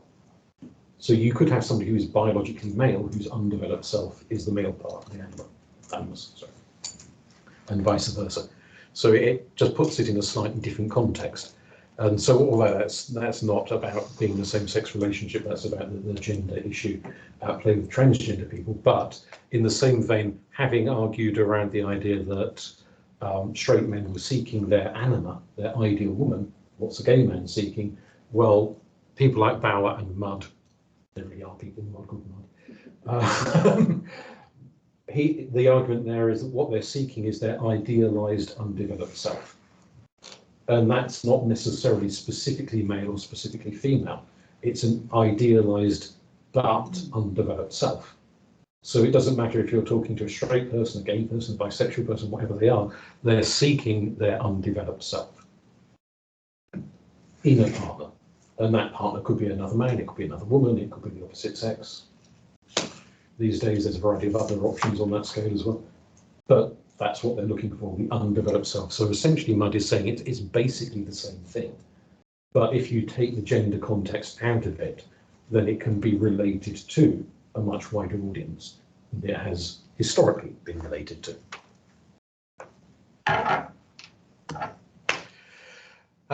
We have 4 functions: the thinking, feeling, sensation, and intuitive function, which Jung said are the 4 dominant personality types, which are subdivided down into the loud, outgoing versions, the extrovert versions, and the quiet, inward-looking introvert versions, which ultimately give us 8 personality types to be looking at.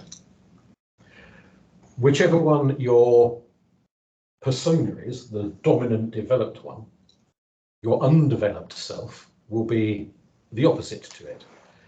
So if your developed self, and I'll show you an example of this in a few minutes on another slide, if your dominant self, your conscious persona, your thinking self, is an extroverted thinker, so the top left-hand yellow box, then your undeveloped self, your shadow side, your anima side, or animus side, depending on your gender, would be the introverted sensation type, the intense, obsessive, detached type, because the blue column is opposite the yellow column, and the green column is opposite the red column when it's arranged on a cross type of a pattern. So it's always the opposite, and that's what you end up looking for. So in a sense, you could say this is a question of opposites attract at a romantic level, that the undeveloped self is the dead opposite of the developed self. And that's what somebody's looking for, theoretically at least, in a relationship, because they want someone who can, in the long term, help them develop the qualities that that other person is presumably quite good at already themselves. And it would be a two-way street then. So you'd help them, they'd help you, and after a few years you'd both become more rounded personalities, more developed personalities. so long as, of course, you've correctly identified the qualities in the person you're chasing after. And you're not dating someone who isn't remotely like the way you think they are, in which case there'll be no help to you whatsoever, and you'll probably be no help to them whatsoever when it comes to this mutual back scratching and benefiting. These can be further subdivided down into positive and negative qualities.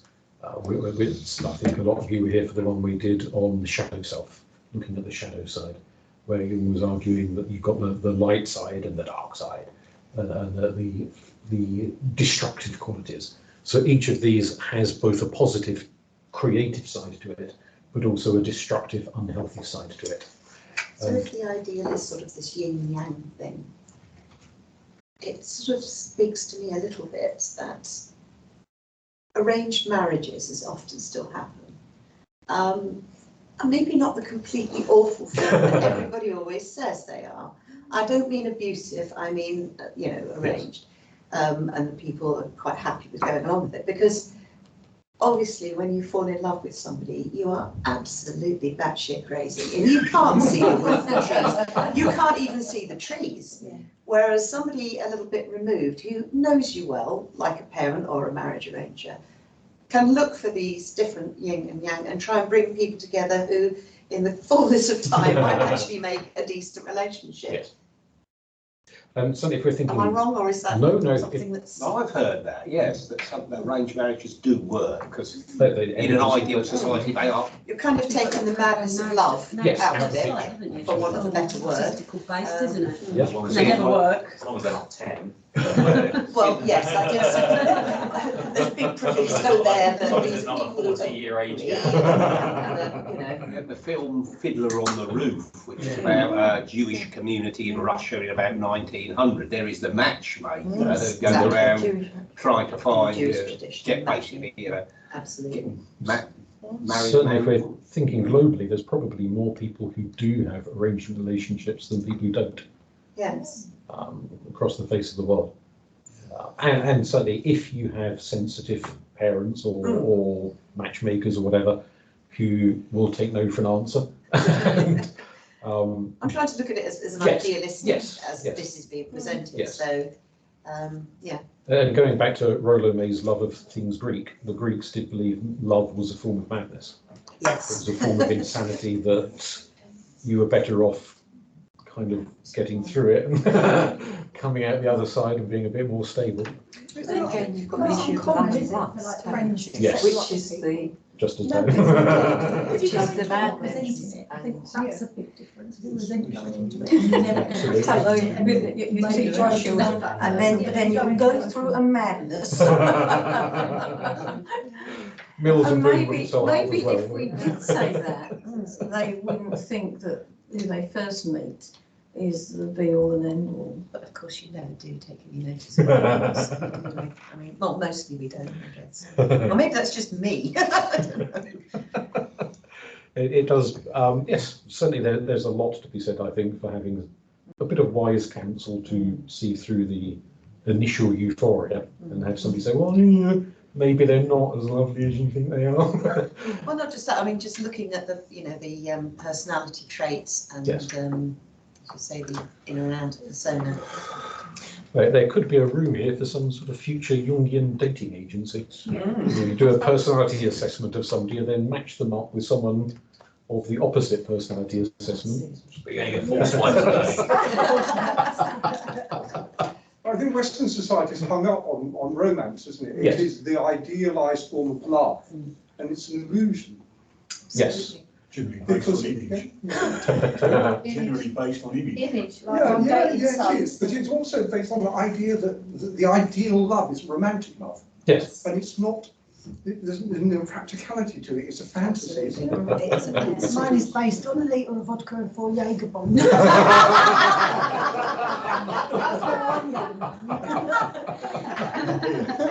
You've got no excuse to get out of it.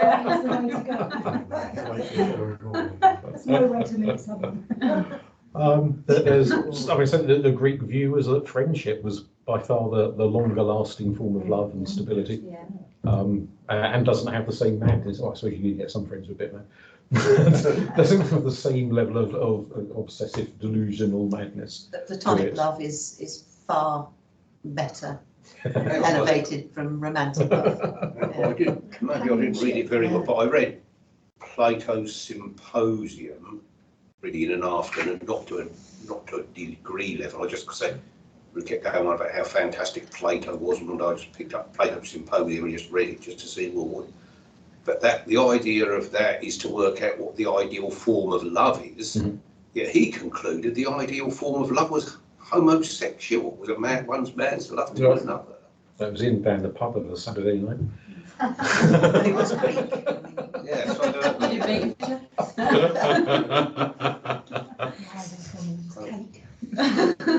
it's a not uncommon view amongst the Greeks. You know, it was the real thing. Other people have taken slightly differing points of view. So Anne Ulanov is trying to counterbalance Jung's. It's not a full-on criticism. I'm not saying he was a sort of a misogynistic monster or something. Just that he was very much of his era and tended to think in a very male way and hadn't fully explored feminine psychology. So she was one of the quite a body of people who've come along and said, well, actually, this is how better to apply Jungian ideas to women's experience and pick up on points that Jung himself was a bit oblivious to. And that mainly being down to the era in which he lived and the kind of tier of society that he came from. So she's here looking at this notion of otherness, which is a sociological conception as well as being applied in psychology, that the other is the thing that is not you, is weird and strange and different. And our initial reaction, as she points out, 9 times out of 10, to people who are other is to be afraid of them and to see them as disturbing. And that, you could certainly argue, is an evolutionary strategy, because quite often people who are very different from you back in an era of history where we were all a bit more harsh, cheek by jowl survival levels, maybe they'd turn up, maybe they'd nick your food and leave you to starve to death, maybe they'd bash you on the head with a club and run off with your possessions. You had to be a bit chary of other people. You couldn't afford to be full of the joys of human nature because you might not live very long if you were. And so there is a survival strategy to being a bit paranoid and suspicious about people you don't know. But clearly there are limits of that paranoia and suspiciousness. So it's not without its foundations, but it has a tendency, and this is the point she's trying to make, that time and again in history we see it overblown, and that fear of the other being disproportionate to the scale of the potential threat posed by the other people. And so we overreact and we smash them to smithereens and destroy anyone who is a bit different. And when she's tying this in with Jungian arguments and ideas, partly it's also an argument that ultimately the other, the weird, the strange, is in us. There is a bit of us that is odd. Come on, everybody. Here's an example of hating something I see in myself.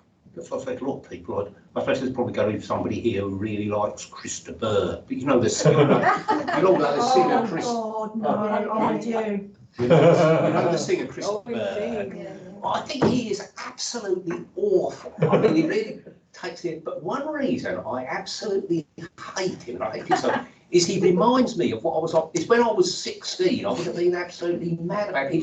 He just reminds me of what I was like when I was 16. And I mean, it's like, you know, it's almost like that song, The Lady in Red. I can almost be thinking, a really immense crush on a girl. It's almost like, and I say, basically, it's like listening to Krista Bird. It's like, you know, it's like The Secret Diary of Adrian Moll without the humour. Do you know what? I'd like to know if these people are actually like that song.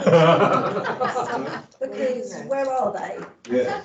In the world. Are we going to have a guilty confession? It's just, well, I was saying, it just feels like brother actually. Well, right here it's there, it makes it bring. You know, that's just like what you use. It's I don't mind. I don't mind. I don't mind it at all. No. No, it's what you It use. comes on, you listen to it, I remember that, oh, it's funny time of my life. Oh, no, that's right. It takes you back to a certain time. I love that place in the car. Lovely that place in the car. I can only think of him ever as churning out soppy love songs while screwing the nanny, so there's not much point in dedicating all your lovely, lovely songs to your wife while you're doing other things. But she stood by me, didn't she? Which, Well, I think that she stood by his money. What cheesed me off was that what I read about that was that his wife had an accident and she was in hospital.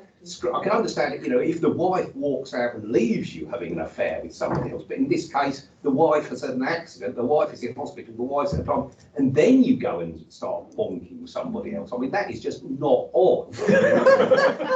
I think we're back to slide 3, aren't we?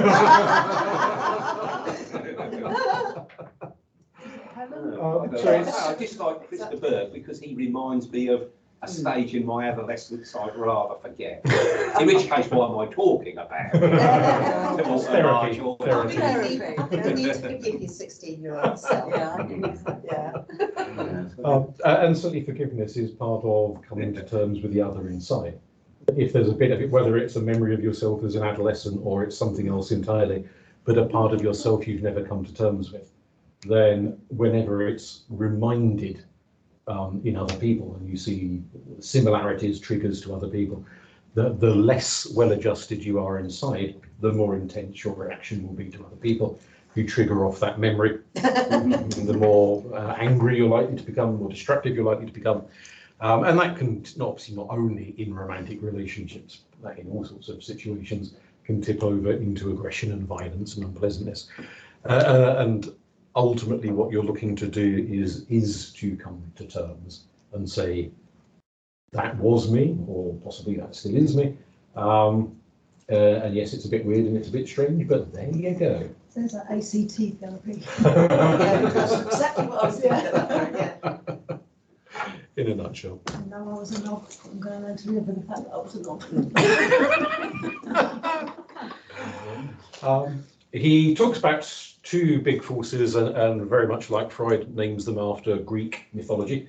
Greek myth has had a massive impact on modern day psychology and our understanding, and the terms used time and time again track back to Greek myth. We can put that partly down to the joy of Greek myth and partly down to it being mostly upper middle class men with a classical education, and this is what they studied at school, so that's what they tend to revert back to.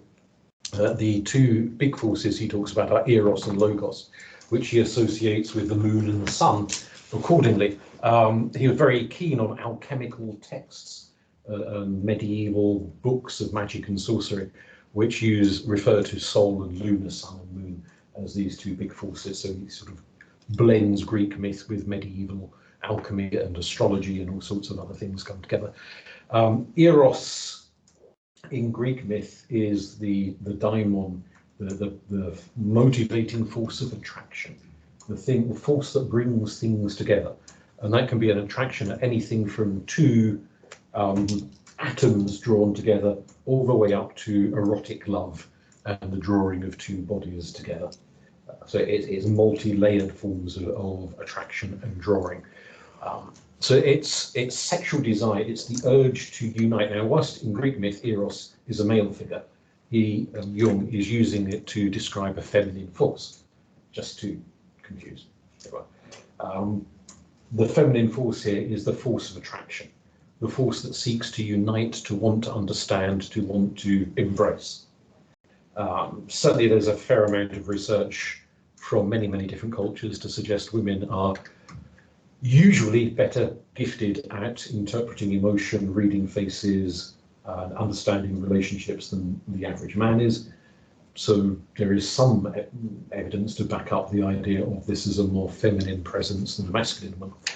Because obviously, going with his argument, this is the undeveloped bit in the male mind, the bit that needs to be worked on, the bit they're not very good at, that needs to be flourished, that wish to join. So the sort of, if we think that very 1950s image of rugged manhood and whatever his name was, smoking his Marlboro cigarettes on the back of a horse, being the great loner and doing everything yourself and being very, very independent and not needing anyone, not turning to anyone for help and advice. It's all very kind of isolating in many respects. It's the opposite of Eros, which seeks to unite, seeks to bond, seeks to join with, whether sexually, whether in terms of friendship, in terms of family kinship, whatever other types of relationships, is looking to bind and bond together. And that's what men need to work on. His view being that women already have that quite well developed, but men don't. I'm sure there are exceptions to that. But he was making broad sweeps on this one, whereas Logos, the power of the sun, of Sol, is the thing that men have well developed, that allegedly, and this tends to cause a bit of upset these days, that women have less of, because it's the undeveloped function in women and needs to be developed and built on, which is the dissecting ability. So whereas Eros brings things together, Logos, the power of the word, separates them into distinct categories instead of joining. It's about taking things apart and seeing what they're made of and how they work. So that urge to dismantle bikes and clocks and ovens and anything else that can be dismantled and taken into its constituent parts. And then women could do that with about people, but yeah, I can see the point that not, because I think women dissect people, don't they? They sort of, that's how they do that. I think we do, though, don't we? Is that right? I think that's why reality TV is so popular, because we like to just dissect the people and just watch them. So would Reality TV, sorry. Why is that? because you just like the people on there, you just like to sort of take them apart, work out who they are, what they're doing, why they're doing what they're doing. I do, anyway. Would Jung say then that Logos would be the part of you that can study for a degree? yes, That kind of thing, which tends to be a male thing in his in view. his lifetime, yes, absolutely. So immediately what springs into mind is Dr. Frankenstein sewing together pieces to see how a body works and how terribly wrong it goes Yes. for so many reasons. Again, like the earlier ideas, there are light sides and dark sides to both. Yeah. And certainly the kind of mad science, or whatever you want to call it, of people being clever enough to do something, but not human enough to realise maybe they shouldn't. Yes, just because you can, you should, yes. I'm with you. And that's where we end up with genetic splicing and atomic bombs and who knows what else. Yes. Clever enough to do it, not sensible enough to avoid doing it. The sort of downside of the Eros is the tendency to consume others, going back to that idea of the Dark Mother, of kind of devouring other people or drowning yourself in them, so that the whole point of Eros is the dissolution of barriers. There is no distinction between thee and me. We become one, which sounds really nice, but can clearly become quite dangerous depending on who thee and me actually are. And there are some people you probably don't really want to be merged with. It could get quite icky. Because I have to share me remote.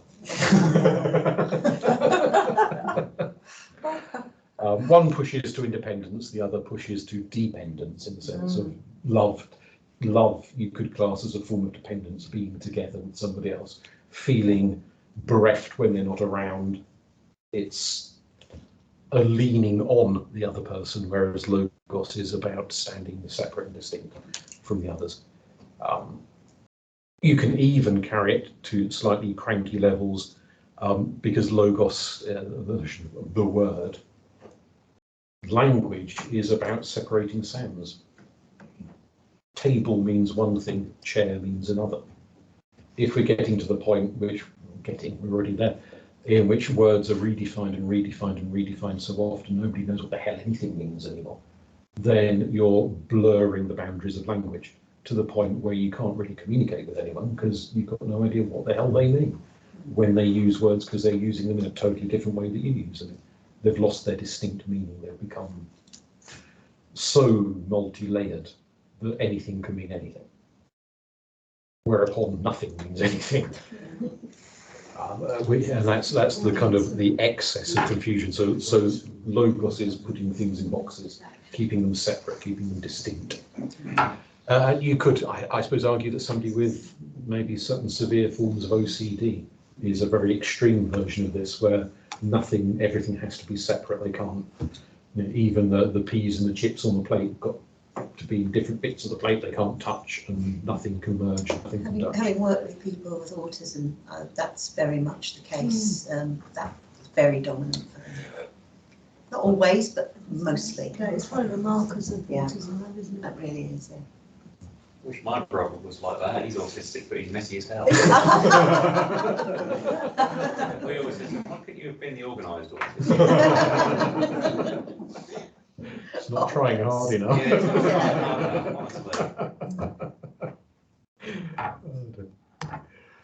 honestly.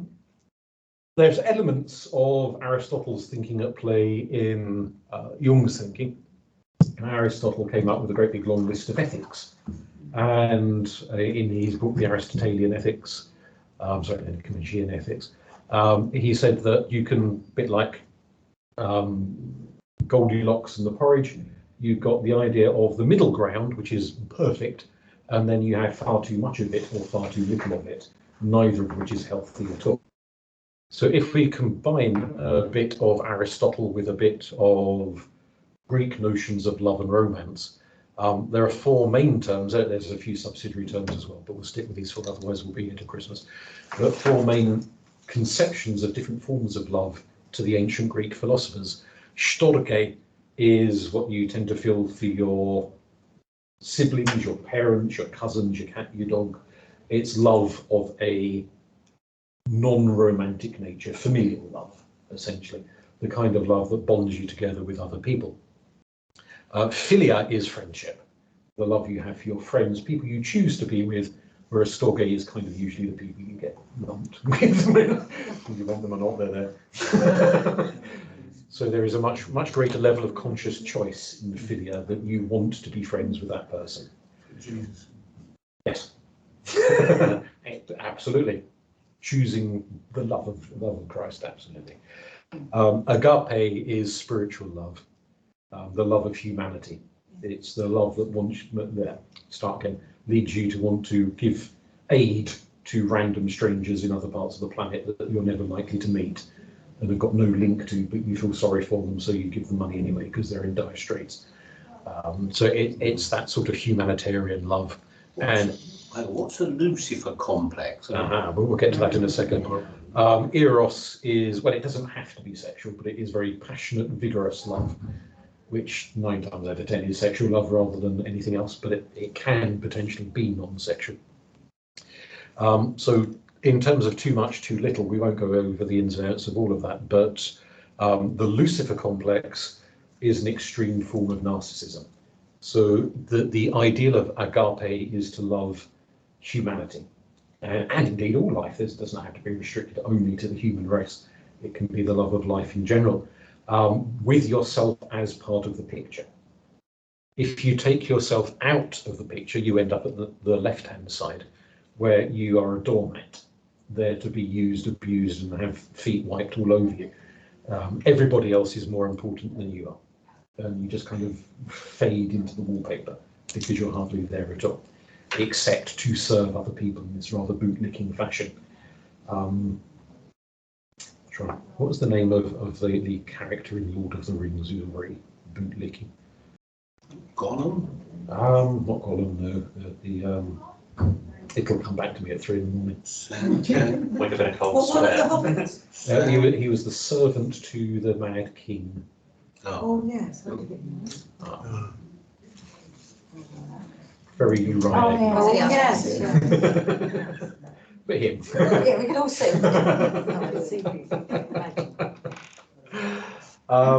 A lack of agape, when you've got so little love for humanity, the only thing you have love for is yourself. nobody else enters the picture. No other human, no other animal, no other anything. It's all me, me, me, me, me, me, me. What's the difference between narcissism and Lucifer Complex? Lucifer Complex is an extreme form of pride that you are the best thing ever. Trump. No. Potentially. There's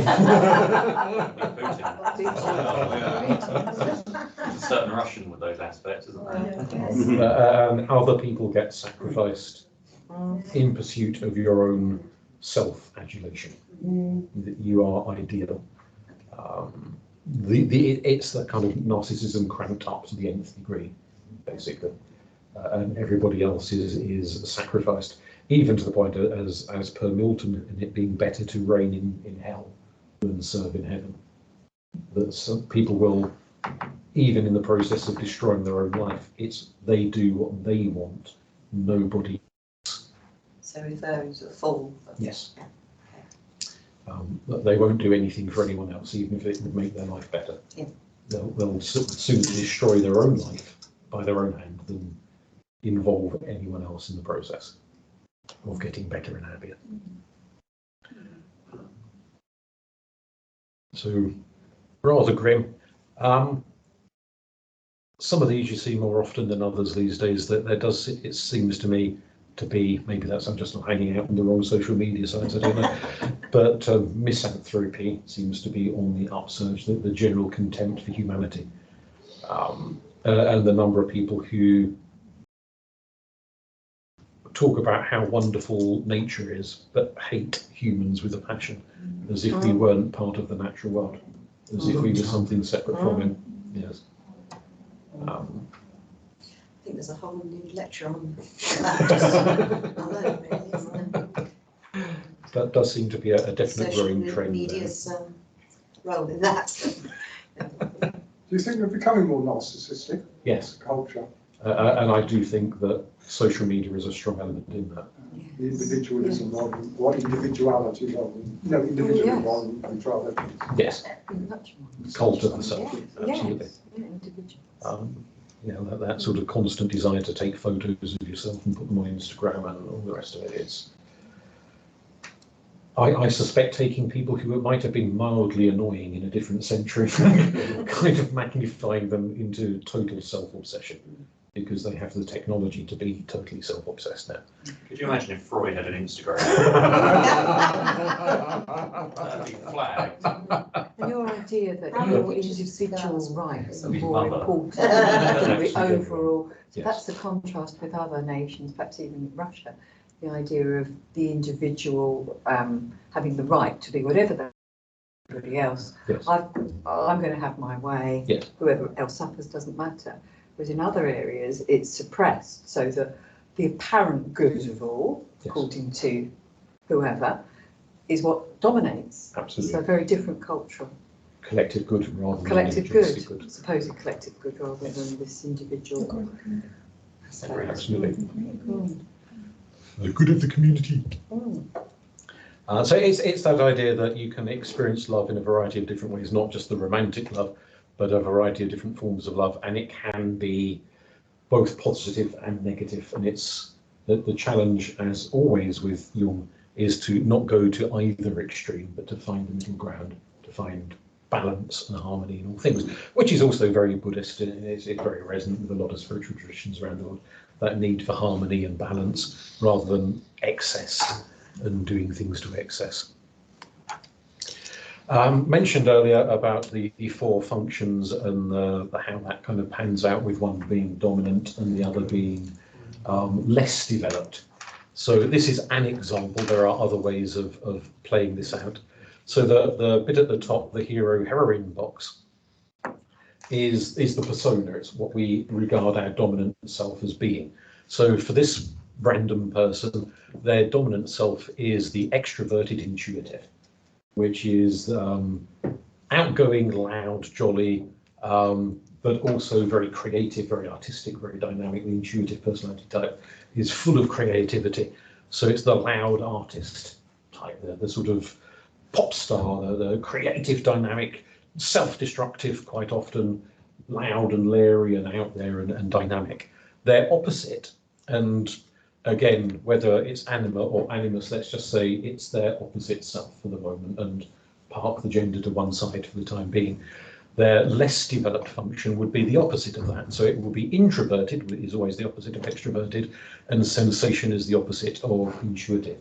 So the sensation function is the practical one, rather than the grand, mad, artistic, visionary one. It's the earthy, sensible, paced, plodding, little bit boring, little bit, you know, just gets on with things, doesn't have mad visions, it's just busy, like the mad artist's wife or mad artist's husband, as the case may be, who make sure that they do eat occasionally and bathe occasionally. And like Freddie Mercury, who's got the persona that he put into the world, and but at home was very, very depressed. yes, Very quiet. I know it seems ridiculous, but that's what he was. Yeah. So that would be the person, if we're going back to the Jungian dating agency, that they would be ideally suited. I'm hanging on to that, mate. Philip Perry, Grayson's Perry's partner. Oh, right. You know, Yes. obviously fulfills that role in the relationship. Yeah. And they're both quite happy with it because you can see they are, because they say they are. Yes. You can see they understand how it works and they're quite happy with that. And He would. part of it, being happy. Been together a long time, they seem happy. Yeah, Yeah. Yes, that's the ultimate goal, isn't it? Bit loony, but happy with it. So it's the idea is that we are, this person would be potentially drawn to that person, but ultimately they would need to develop those qualities in themselves in the long term.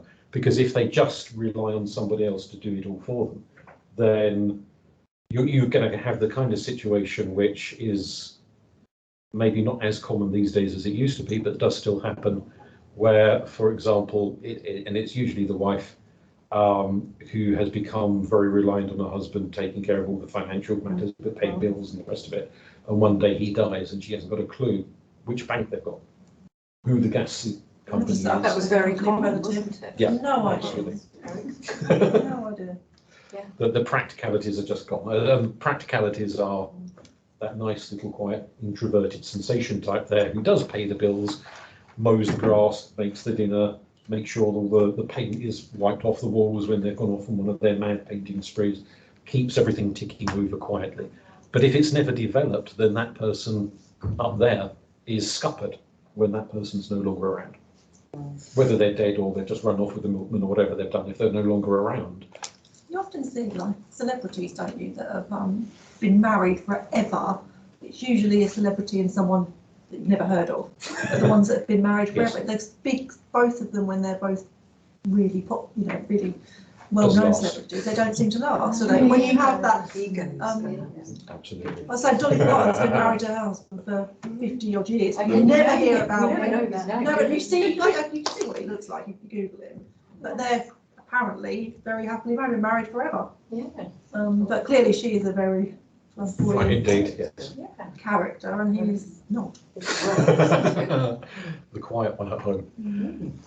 The other dichotomy, just in case anyone's, it's not really relevant to this, but in case anyone's interested, the pure Opuela boy, girl, the eternal child, is the opposite of the parent complex, the father-mother complex. So the father-mother one is the organized, dominant, structured one that keeps everything on track. Or at least, well, potentially could turn into a monster, but usually keeps it on track. Whereas the child self is the least developed quality, the least developed trait that needs working on, and is the area of vulnerability where that person is most likely to be wounded and hurt because they have so little development in that area.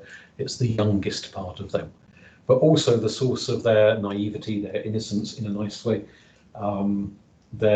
Their potential for goodness, for joy, for wonder, for pleasure in life. So if you reach the point where life is so fecking boring and dreary and it's work and it's bills and it's smashing your head against a brick wall, what you need is a dose of your inner child.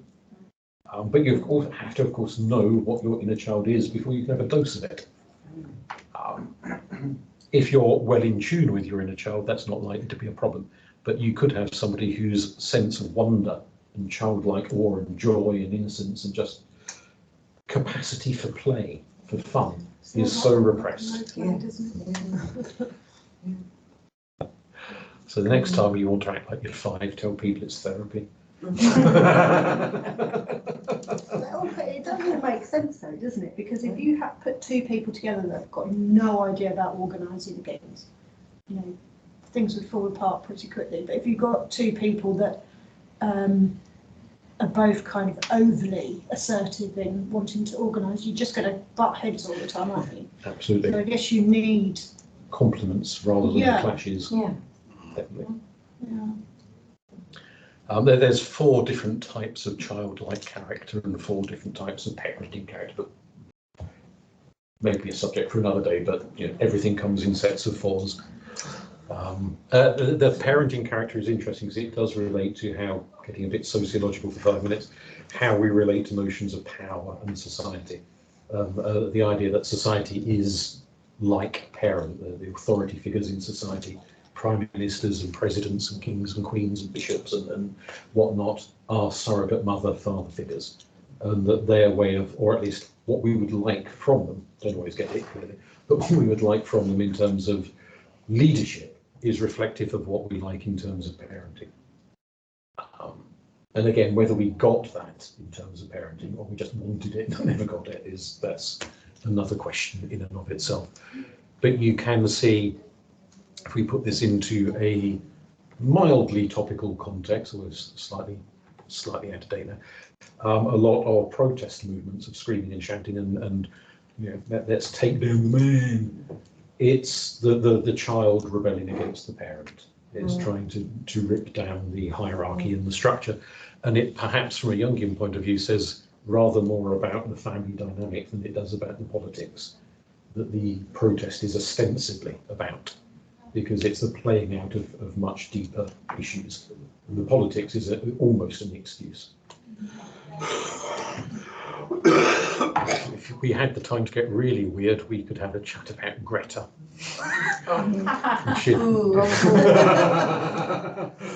The eternal child.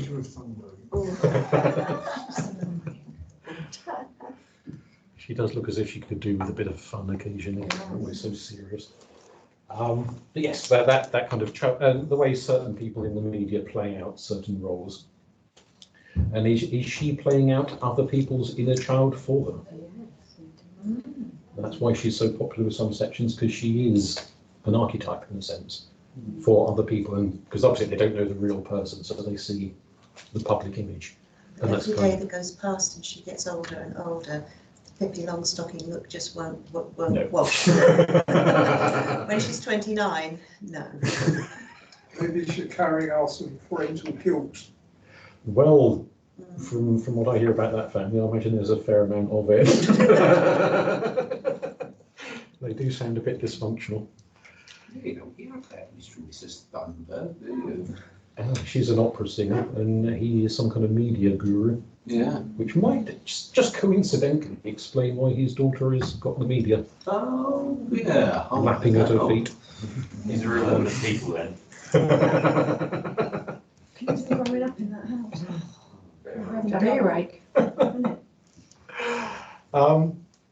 Syzygy is what we are ultimately working towards. So that question of what's love all about is getting us to the point of achieving syzygy.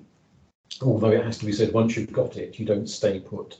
So it's a bit of an ongoing process rather than a kind of an end goal. Syzygy is when you have resolved your internal contradictions, the light and the dark, the parent, the child, the male, the female, all of these dichotomies in our own nature, when we make them conscious and go, oh, that's me. That quality which I hate so much in other people is also in me. That quality that I admire and slavishly look up to in other people is also in me. And we begin to realize that these things are in ourselves. They become conscious, we become aware of them, we start working on them, we begin to integrate them, and rather being pulled in opposing directions, we start to move together in one direction. We achieve a sense of harmony, a sense of balance. Oh God, this is something at all. There's always only anyone in this room who'll get it, who'll get this. But there's my absolute favourite film. It's an American TV movie. It was one that Jacob Have I Loved. And God, is this girl, and she's just, her whole life is completely messed up. And she spends the first half of the film sort of trying to help other people. And she basically gets a sort of sense of self-worth. She actually manages to sort her life out by helping other people. And then halfway through, all the people she's helped all start going off with each other and leave her on her own. And she's just as bad as everybody else. And then, I was actually thinking, oh, hang on a minute, we've got 58 minutes. How are we going to end this film? We've got 2 minutes to resolve this. And then right at the last minute, she realises she's just as good as everybody else. And that's the film ends. And I thought, that end where just that her realising she's as good as everybody else. I thought it was one of the most fantastic cinema moments here. Yes. I know. So we achieve that unity. Yes, she achieves that utter unity at the end of the film. You could, if you want to put it in a sort of philosophical context, think this is a sort of like a bit of a Zen moment, a sort of an awakening. Enlightenment. Yes. You're achieving Absolutely. the best you can be. Yep. Whereupon your life becomes much better, much happier, more joyful. You become a source of goodness to the people around you, rather than driving them up the wall. And it achieves a sort of a happiness in the world, a bit of a domino effect, rather like the Buddhist notion of the bodhisattva. You ripple. Your goodness ripples to other people and benefits them. You don't kind of stay fixed in amber though, because you can sort of fall off the wagon, as it were. And so you have to be not monitoring yourself, that's unduly negative, but you have to be conscious to sustain it. You can't just kind of rest on your laurels and think, right, I'm sorted for the next 30 years, now I don't have to bother anymore, because you can derail if you're not you're always going to be a focused. work in progress. Yes, absolutely. But this is ultimately where we're aiming to be at. And when you're in this state, your romantic relationships, your friendships, family relationships, what have you, you start to see those people for who they are. No longer are you projecting your fantasies on them. You see them as they are. Some of them you might think, oh. Others you might think, actually, you're a really lovely person. Now I can see you for who you actually are. And so for those relationships you don't run away screaming from, they become healthy relationships because it's two real people relating to each other, not a set of fantasies contradicting one another. You're the real you, and you see them for the real them, and hopefully you like them, whether a friend, a lover, or a relative, whatever they are, and they become a constructive part of your life and you of their life. And that's, as far as Jung is concerned, that's really the ideal. So whether we're talking about erotic love or filial love or agape love, or whatever kind of love you have for another person, it's moving to the point where you see each other and you want, as per the Greek argument, you want the best for each other. So you're not competing, you're not trying to do each other in, you're not moaning at them because they're not living up to a fantasy they didn't even know you had in the first place. You're just with them as the person that they actually are. It is a kind of a real relationship. That's what any kind of love, romantic or platonic, is ultimately aspiring towards, at least according to Jung. You may agree, you may disagree, but that's his argument as to where he says we's at.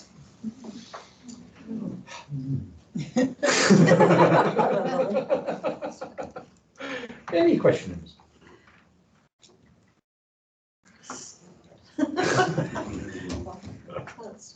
Thank you for that. That was very Very interesting. Pleasure.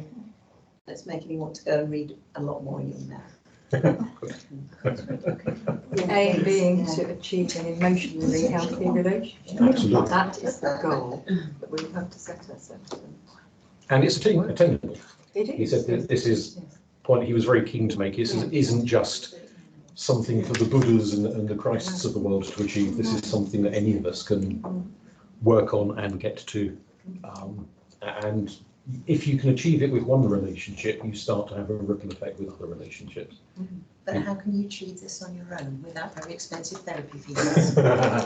Keep reading the journals, keep working on different projects and improving yourself, I suppose, slowly, step by step. The journaling particularly.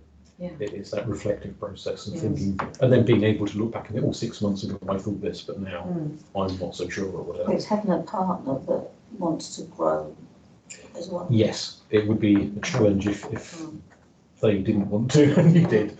It would be, I suppose you'd have to start working on yourself and then hope they got the bug. It's easier in the sense that you can sort of learn from past mistakes and recognise qualities in them that suit you or don't suit you better. Yes. Very much so when you were younger, you can see the red flags. Yes. Robin, do you want to say something about Jung's own relationships with women? Because then he doesn't always seem to He bear was a bit out naughty. in his personal life. Indeed, he had an affair with one of his patients, which is a big no-no. How many ethics forms did he have to go through? Not enough. Did they make him repeat himself?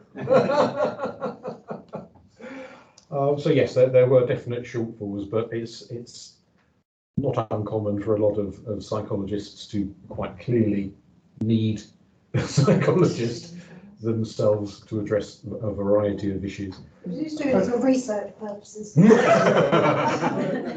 study.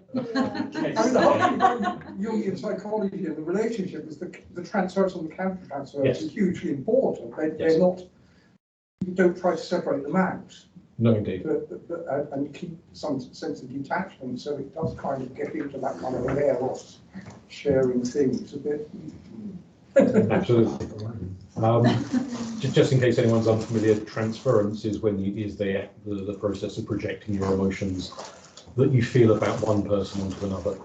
A common argument in a lot of therapy, especially for the Freudians, is that people tend to see their therapist as being very much like their mother or father, depending on if it's a male or female therapist. And so unresolved daddy issues and mummy issues tend to play themselves out with the counsellor. And counter-transference is when the therapist starts to have disturbed relationships, not necessarily a sexual relationship, but starts to project their own hang-ups back onto their client, their patient. Sounds really toxic. It's not ideal. And you pay for it, so that's even more problem. You can make an argument that certainly a lot of religious movements, the sort of guru type figures, there's even if it's not therapy in the usual sense of the word, there's a lot of that sort of projection and transference, counter-transference going on in all sorts of different areas of people playing out their hang-ups and their unresolved problems.